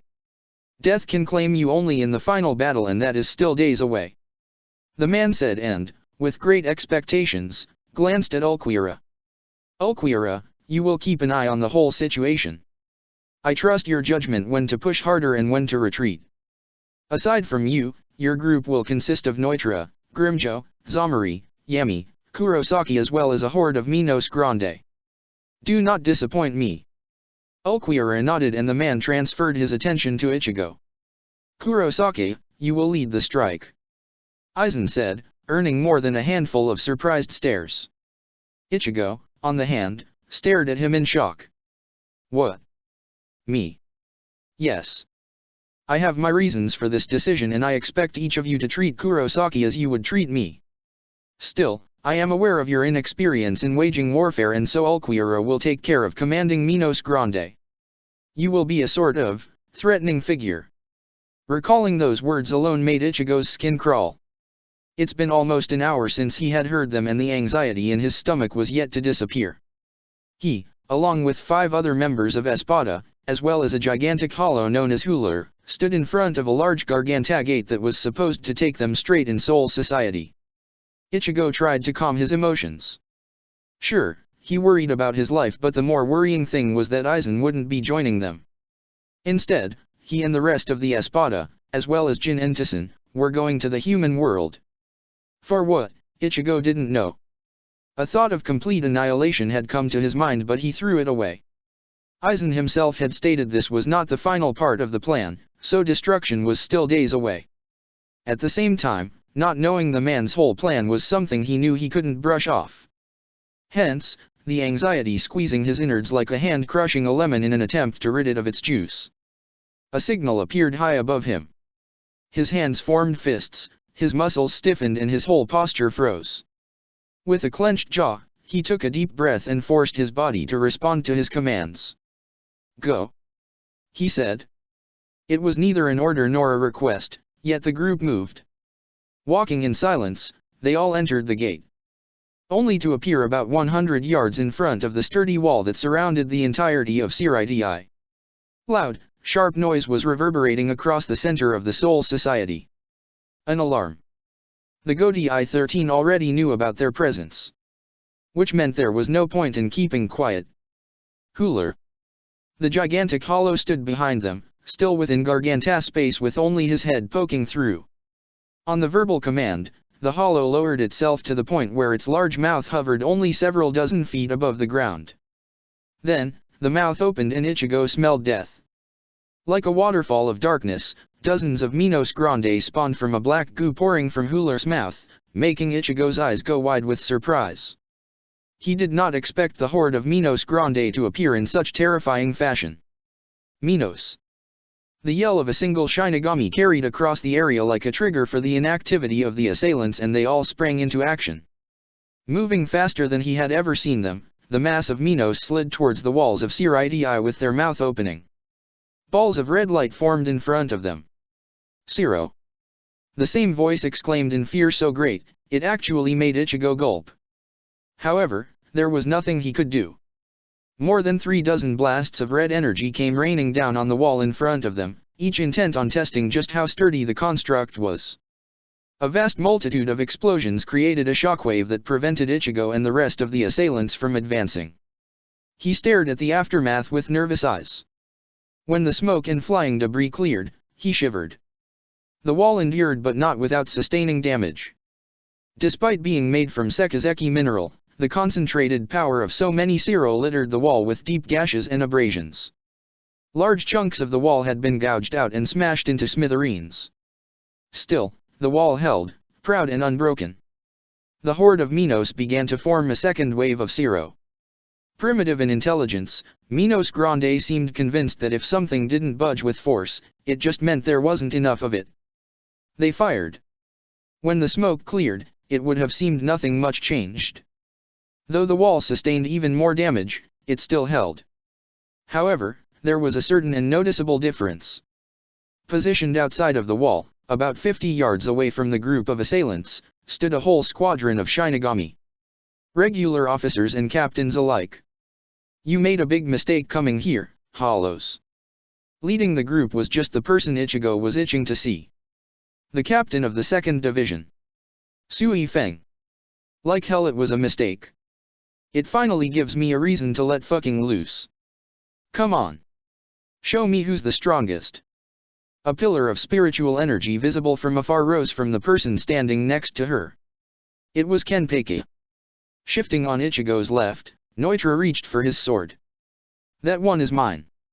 From behind Kenpeki, a large anthropomorphic figure of the captain of the 7th Division, Komamura, stepped to the side. For Genri Usaidano, we will protect the peace. For the sake of Soul Society, I must strike you down. It was Zamari who reacted to that. I shall slay him for Aizen-sama. Growling softly, Grimjo nodded towards Sui Feng. The bitch is mine. Ichigo's mouth twitched in annoyance, but he knew better than to try and convince the aggressive Arrancar.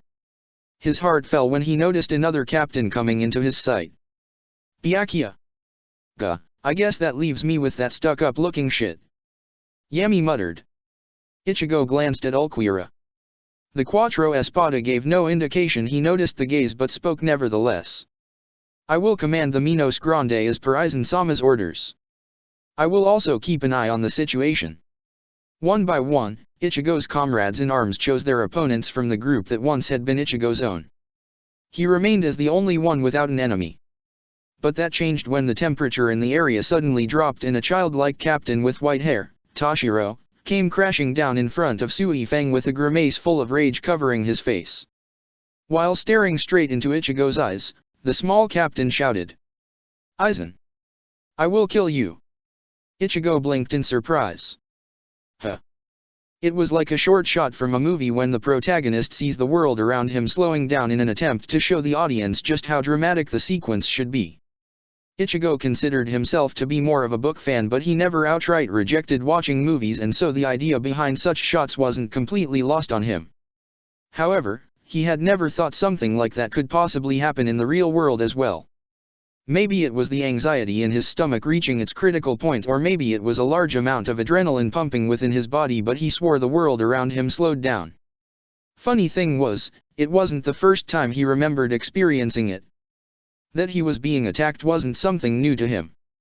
In fact, he was almost getting used to it.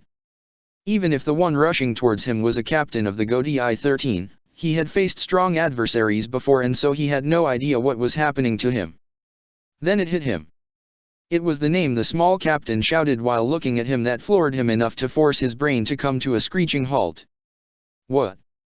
He managed to exclaim before his battle instinct took over and he swung his Zanpakuto down to block the incoming strike. While doing so, he muttered the release phrase and entered Shikai. He did want to conserve as much strength as he could, but fighting against captains of the Godai 13 in his base form was like asking for a swift death. Their blades clashed. Captain Hitsugaya. Control yourself. Somebody shouted, though Ichigo didn't know who. He was way too busy fending off what seemed to be a spirit of wrath itself. The white-haired genius was swinging his Zanpakuto at a speed that forced Ichigo to slowly back away. Each strike was powerful and rattled his arms, but, thankfully, rage made Toshiro predictable. But Ichigo's relief was short-lived. As soon as it became obvious he wasn't having trouble preventing the young captain from injuring him, the air around them started to turn even colder. Ice seemed to sprout all over the captain's Zanpakuto. Sit upon the frozen heavens, higher in Meru. A stream of ice shaped like a dragon came into existence by swirling around the sword and, with a mighty swing, it shot at Ichigo with startling precision. Ichigo tried to move out of the way, but the dragon trailed after him. Like a guided missile, Having no other option but to defend himself, he waited until the dragon was right on top of him and then brought down his large sword down. Like a piece of blazing iron, his Zanpakuto cleaved the dragon in the halves and shattered the ice into tiny particles. With his Pesquisa turned on, he sensed a sneaky attempt at his backside while, at the same time, the captain appeared on his right side with his Zanpakuto already moving to bisect him. Nimbly, Ichigo bent his knees, pushed all of his weight into the soles of his feet and then leaped in the air, smoothly evading both attempts at his body. In the air, he noticed the one who tried to be sneaky was the vice captain of Ichigo's division, Hisagi. "Should have known it was you," Ichigo stated. Then he frowned. So far, nobody commented on his presence on the battlefield. While he had no delusions of grandeur, he had thought the sight of him would have triggered at least some of the reaction from the Godi 13. Yet there was none. It was confusing. "Stay back. Aizen's mine." Toshiro screamed and released another ice dragon at Ichigo, though this one was a lot bigger. It made Ichigo narrow his eyes. While he contemplated his next move, he heard somebody shouting. "No. Follow the plan. If that really is Aizen, you stand no chance." Before he registered the words, Ichigo finalized his plan and raised his hand towards the approaching dragon. An orb of yellow cackling energy formed in his palm. Hado number 63. Reikoho. A massive concentration of energy in form of lightning strike shot from his hand and crashed into the ice dragon with animal ferocity. The ice construct lasted exactly a second before shattering, a fact that allowed the Kido spell to continue shooting down. The energy decimated a small area right below Ichigo with enough power to force every nearby combatant, sans for Ichigo, to move away. Only then he realized the contents of the shout. For an instant, he froze in shock. It was less than a second, but it was also enough for something to hit him in the abdomen. Looking down, he saw a small cloud of ash pushing into him. It knocked him further in the air and tore through his clothes, but his Iero blocked most of the damage. He escaped with only small scratches. "They think I'm Aizen," he thought in bewilderment. His eyes widening, he instantly turned his head to look at Ulquiorra. The Aaron car stood at a distance, but Ichigo's sight was good enough to see Ulquiorra looking back at him with his usual impassive expression. However, he swore he could see something else, a hint of emotion written all over the pale Aaron car's face. Numbly, Ichigo smashed another ice dragon and evaded subsequent slices of Zanpakuto when the realization dawned on him. "Aizen, that bastard is making them see him instead of me." But, when? And, more importantly, why? Even more, how is he doing it? He's in completely different location. Does the ability of his Zanpakuto have no limit? A growl of anger escaped his mouth and, when he saw not just Toshiro but also Hisagi and even Rangeka closing in on him from different directions, something in him snapped. "Wake up, you idiots. It's me." They continued to move towards him. There was no indication of them hearing him and he growled again. "They can't hear me." With a snarl, he let out a pulse of energy that stopped all three combatants dead in their tracks. Then a volley of Siro passed near him and made the hair on his neck stand up. It looked like Minos Grande were being sliced and diced, but the progress was far too slow and the creatures started to shoot their crimson Siro indiscriminately. Few of them exploded on the Siridi wall. Some of them pushed the group of lower-ranking officers back, but some swooped past not just captains but past the Aizen groups as well. Simply said, the battle was turning ugly. For a moment, forgetting about the spark of anger within him, Ichigo managed to avoid a flying scythe blade through the passive use of his Pesquisa. However, just as it passed him, the scythe blade shot backward. Cursing, Ichigo shimmered out of existence, only to reappear on the ground, where he had to lean backward in order to avoid a stream of ash. With his back bent, he spotted a large dragon of ice, even larger than before, diving towards him. He quickly straightened his back to move away when a scythe blade circled around him and wrapped him in a tight embrace of thick chain. "Not good," he muttered and quickly began gathering Ryoryoku. But before he could gather enough of it, a loud statement behind him made him curse. Hado number 11. Tsyazuri Raiden. Shit. He knew what was about to happen. First, there was an immobilization, then exposure to pain through electrocution. And just as he thought it, he felt electric current racing across the chain and towards his body. In such situation, there was only one thing he could do, but he wasn't allowed to. The stream of ash he had avoided mere moments ago returned in full force, but, instead of trying to hit him, it grew in size and slowly spread all around him. A moment later, the cloud of ash swallowed him whole in a deadly tornado. "I got him, Captain." Die. An ice dragon, several times bigger than Ichigo, rose in front of him. It leaped towards him at the same time as the electric current finally reached his body and at the same time as the tornado of ash began to dig into his hardened skin. The sparkle of fire within him exploded just as pain entered his being. "I'm Kurosaki Ichigo." His mighty roar was accompanied by a wave of tremendous riot so that pressed on everything within 100 yards radius around him. His Ryoryoku flared up with enough power to turn visible and to blow away the remnants of the ice dragon, the ash tornado and the chain stuck around his body as well. When he was once again visible to everyone, Ichigo stood wheezing in a raspy voice, his face covered with a hollow mask. With small cuts and lacerations littered all over his body, Ichigo's face settled for an enraged grimace. It had no effect. "Captain." The lower part of Ichigo's nose twitched in annoyance as he spat on the ground. "Oh, it had an effect all right," he mouthed with a clenched jaw. Then he heard something he knew he didn't want to hear. "Bankai. Daiguren Hiren Meru." He raised his head in time to see water vapor rising from Tashiro's body as ice seemed to cover his whole Zanpakuto, his sword hand, both feet as well as his shoulders, where it erupted to both sides to form large wings and then flow down from the center of his back to form a tail. It was an appearance of a small dragon. A powerful Ryotsu seemed to pour out of him. "Hiryu Senpai." Ichigo watched the captain swing his sword in a linear direction and ice in form of a crescent shot out of it and straight at Ichigo, who couldn't suppress the twitch of his brow. "Fine. You leave me no choice." Copying Tashiro's movements, Ichigo let out a dense crescent of his own energy in form of Getsuga Tensho and watched the blast crash into the captain's technique. Despite its size, the ice crescent couldn't hold against heavy, compressed blast of pure energy and in under a second, it got obliterated. However, unlike the ice that can melt, the pure energy of Getsuga Tensho wasn't as easy to stop. It continued moving until it crashed into wide-eyed Tashiro, where it finally lost its structural integrity and detonated. After a few seconds of complete silence across the whole battlefield, the fact Ichigo hadn't yet noticed, the smoke from the explosion cleared to reveal a panting and slightly bloodied figure. However, the small captain seemed more in shock than in pain. "That attack, that's not Aizen's ability. That's..." The captain looked up and only then Ichigo realized there was silence all around him.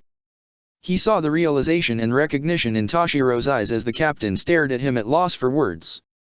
A few gasps of shock reverberated across the battlefield. "Kurosaki." Ichigo's eyes widened. The illusion faded. Immediately, his hollow mask turned into spiritual particles and faded from his face. Silence all around him vanished with a snap of a finger and multiple battles restarted with renewed vigor. To Ichigo though, they didn't matter as much as the slowly changing expressions of the three Shinigami in front of him. But before he could identify the emotions in their faces, a woman's voice reverberated across the area. "Captain Hitsugaya. Switch. Now." Ichigo recognized the voice and watched Tashiro jerk in surprise. The small captain looked towards the owner of the voice, another captain that was currently in a battle with the Sexta Espada, and nodded. In a matter of a single shunpo, a different opponent stood in front of Ichigo. The two vice-captains that had been coordinating their attacks with Tashiro left to follow after him with angry scowls. That left Ichigo and his new opponent alone. He stared at the petite captain of the second division with an unreadable expression. She met his stare with an unflinching gaze. She shimmered out of existence. Immediately, Ichigo's hollow mask reformed. Never doubting his opponent's abilities and his own Pesquisa, Ichigo spun around and with a flick of his smaller sword batted away a potentially dangerous strike. Sui Feng's brow twitched in surprise, but she didn't back down. Instead, she used her momentum to spin around and deliver a kick aimed at his left shoulder. It connected. Ichigo only grunted in discomfort. Once again, developing his Iero proved to be an excellent choice, and the kick that in the past would have dislocated or potentially even break his shoulder, now only resulted in a brief but intense pressure accompanied with a fair amount of pain. To retaliate, he hit the captain between her breasts with the pommel of his larger sword and forced her to stumble. She let out a quiet hiss of pain. Ichigo noticed her harsh glare only a split second later. It was followed by an increase of her Ryotsu that took the form of bright, condensed Ryoryoku forming around her hands like blankets of light. Those hands then began to move faster than before and Ichigo narrowed his eyes in an unpleasant surprise. It seemed Sui Feng was done treating him lightly and kicked it up a notch. Their arms a flurry of blurs, the two of them exchanged a long series of blows using both their Zanpakuto and their limbs before her greater experience rewarded Sui Feng with a powerful direct punch in Ichigo's sternum that blasted him all the way across the battlefield and between the first buildings of Ryokonga. In the last moment before crash landing, Ichigo managed to bend backward and, using a tap of his hand, flipped himself in the air to land on his feet. As soon as he did so, he lowered himself on one knee and rubbed his chest with a pained grimace. You know, weeks ago, that would have most likely pulverized my sternum and turned it into dust. He muttered when an irate Sui Feng landed in front of him. Hastily glancing behind her, she let out a quiet snort. Weeks ago, your Ryotsu wasn't like a damned ocean pressing down on my shoulders. Instead of replying, Ichigo shook his head, exasperated. In return, Sui Feng adopted a serious posture and stared at him with hard eyes. We don't have much time, Kurosaki. Report. What have you found out? Ulquiorra. The Quattro Espada prided himself for being in nearly absolute control of his emotions. Memories of his life as a regular hollow were sparse and the only thing he could recall from them was a total withdrawal from everyone. Solitude and isolation had been his only true companion. As he evolved and began to fill out his empty, missing heart, something else began to accompany him on his journey through the afterlife. Melancholy and nihilism. All of those mashed with tiny amounts of different emotions became one central core that truly filled him once he turned into an Arrancar. From that point onwards, he was the one among the Arrancars whom Aizen trusted. Therefore, acting as his eyes and ears, Ulquiorra had known about the devious scheme of using an illusion to make Kurosaki Ichigo appear as Aizen. The plan had come to an existence for many different reasons. To test Kurosaki's allegiance. To confuse Godiai 13 with his appearance in both Soul Society and human world. To prevent Kurosaki from making any possible contact with anyone. To keep Kurosaki's part in the whole thing for a bit longer. To keep most of Godiai 13 forces occupied with his fake presence. To make Captain Toshiro Hitsugiya blind with rage. To list them all would have been too tiresome, so Ulquiorra stopped the train of his thoughts. It no longer mattered. For some reason, some unearthly, ungodly reason, the perfect illusion of Kyoka Suijutsu shattered like a mirror and rendered most of the reasons behind it moot. Even if he couldn't perceive the illusion, Ulquiorra knew it was no longer active as soon as he saw the expressions of enemy changing and turning into those of shock. It was then, when Ulquiorra felt, after a long time, an emotion until now alien. Doubt. What he doubted, he didn't know. It couldn't have been Aizen. The man was the only thing within Hueco Mundo that was stationary, unmoving, and absolute. It was said his illusions, his perfect hypnosis, was just that, perfect. In spite of that, it shattered. Was it intentional? Was it just a part of a plan even he, Ulquiorra, didn't know about? Or was it unintentional and accidental? Forced by outside force? Unplanned. The last word caused him to shiver, albeit slightly. Aizen was nothing short of obsessively meticulous with his plans.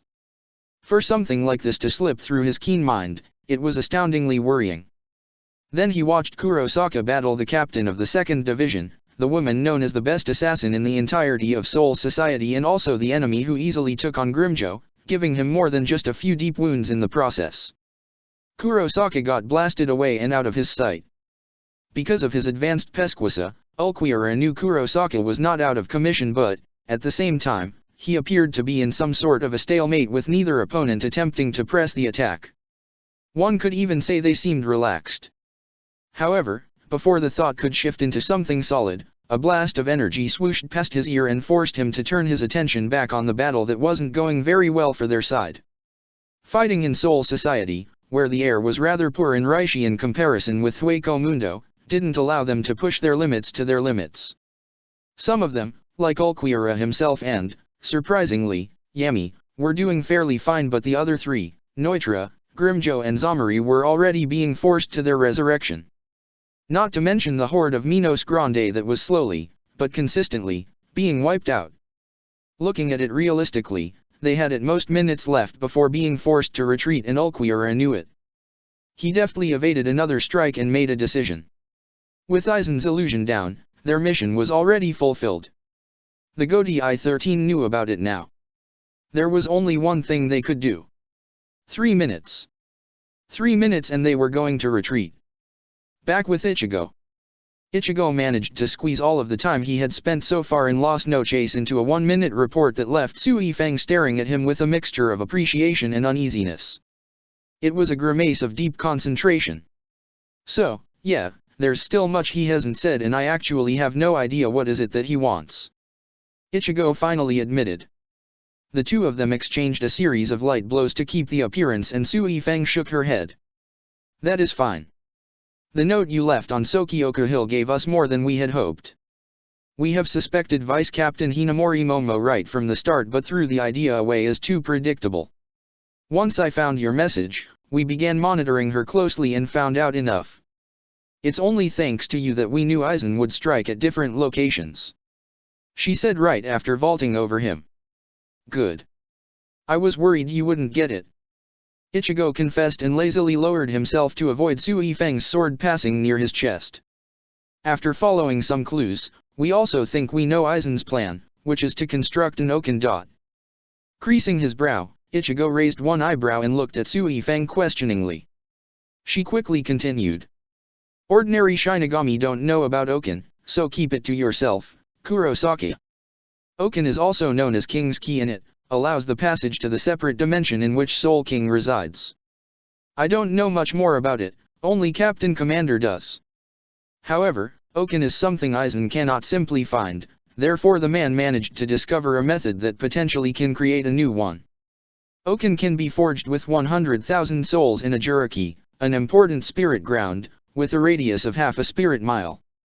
The current Juriki in the human world is Karakura Town, Kurosaki. At that, Ichigo stiffened. How? We're not exactly sure. The most obvious course of action would be to simply eradicate Karakura Town in some kind of ritual sacrifice, but that begs the question of his obsession with Hogyaku. Does he plan on using it for this purpose, or did he simply use it to strengthen his army? Or both? It's hard to say. When Sui Feng grew quiet, Ichigo raced his brain to try and come up with an answer, but nothing came to his mind. With a frown, he broke the stream of his thoughts and pulled another memory from his mind. Whatever it is, it's going to happen soon. Very soon. He muttered. In response, Sui Feng nodded. Yes. Falling into silence, they continued the charade of fighting for a few seconds before Sui Feng spoke again. Kurosaki, what of your Yuaki-sama? She asked with a hint of hesitation in her voice, making Ichigo stop moving. She's fine. As far as I know, she hasn't been tortured or anything like that. She's just confined in a cell. I did make a contact with her, though. Sui Feng stopped moving as well. There was a piercing gaze coming from her eyes, and Ichigo had to look away.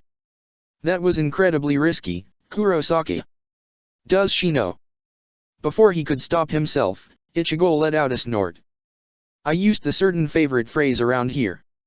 I told her I did it for the sake of Soul Society. I think she got the message. He said and glanced back at Sui Feng, to see her purse her lips and then clench her jaw. A moment later, she shook her head. Very well.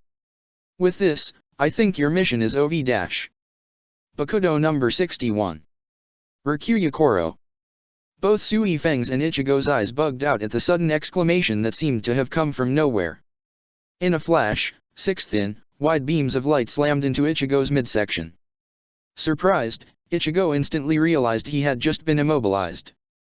Then, the same voice spoke again, but this time, its owner walked from behind a nearby building and in a short distance behind Sui Feng. Heido number 33. Sokei-sui. A torrent of blue energy crackled in the air and shot at Ichigo like a wave of blue fire. It crashed into him with enough power to knock the breath out of him. Pain squeezed his body and a pained hiss escaped his mouth. No. Kukaki. What are you doing? Despite the pain, Ichigo heard Sui Feng's shout and forced himself not to scowl. It was none other than Kukaki Byakuya who had hit him with the Kido spells. What does it look like I'm doing, Captain? I'm disposing of traitorous garbage. Internally, Ichigo felt like laughing bitterly. The price for working undercover. Everyone becomes a potential enemy. But he couldn't laugh. Despite his Iero, the Hado spell dealt enough damage to his body that it made Ichigo growl in anger. I have him under control. You are toying with him. Enough. Same as Aizen, Kurosaki Ichigo is now considered a traitor and he won't go down easily. Scatter, Senbonzakura. Thousands of tiny pink sword fragments that looked like petals of a cherry tree flew at Ichigo at frightening speed. Through the pain rocketing his body, Ichigo flared his spiritual energy, broke through the Bakudo spell and jumped away.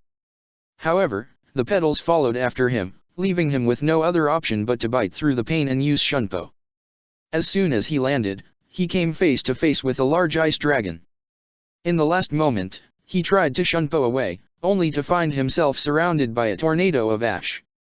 While that wasn't enough to stop him, a chain wrapped around his left calf was. The ice dragon crashed into him and tried to shred his skin just as much as the ash vortex had been for the past few seconds. Anger and self-preservation instinct bubbled within him.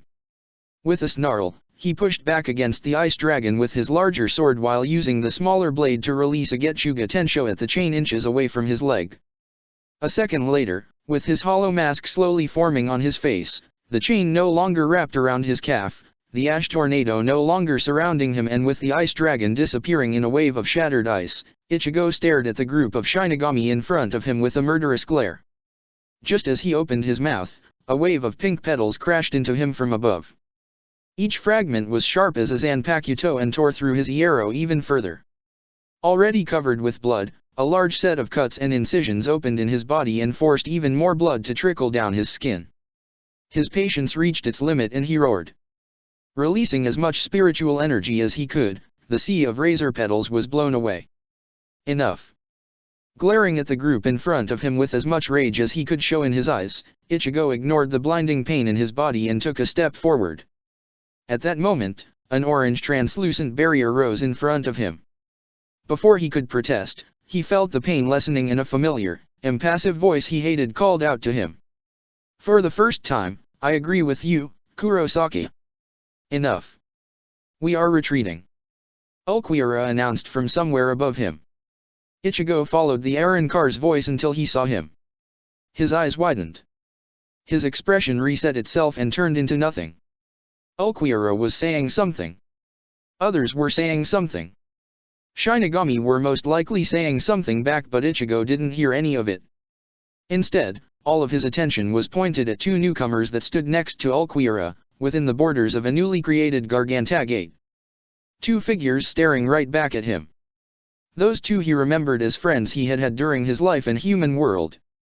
Those two who had been normal high schoolers the last time he had seen them. Two girls, that he had known for a long time.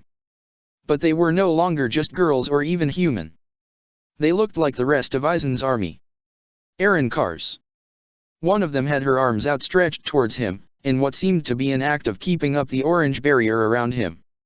The barrier that was slowly healing him. There, from next to Ulquiorra, stared at him his former friends. Oriaminu and Tatsuki Arisawa.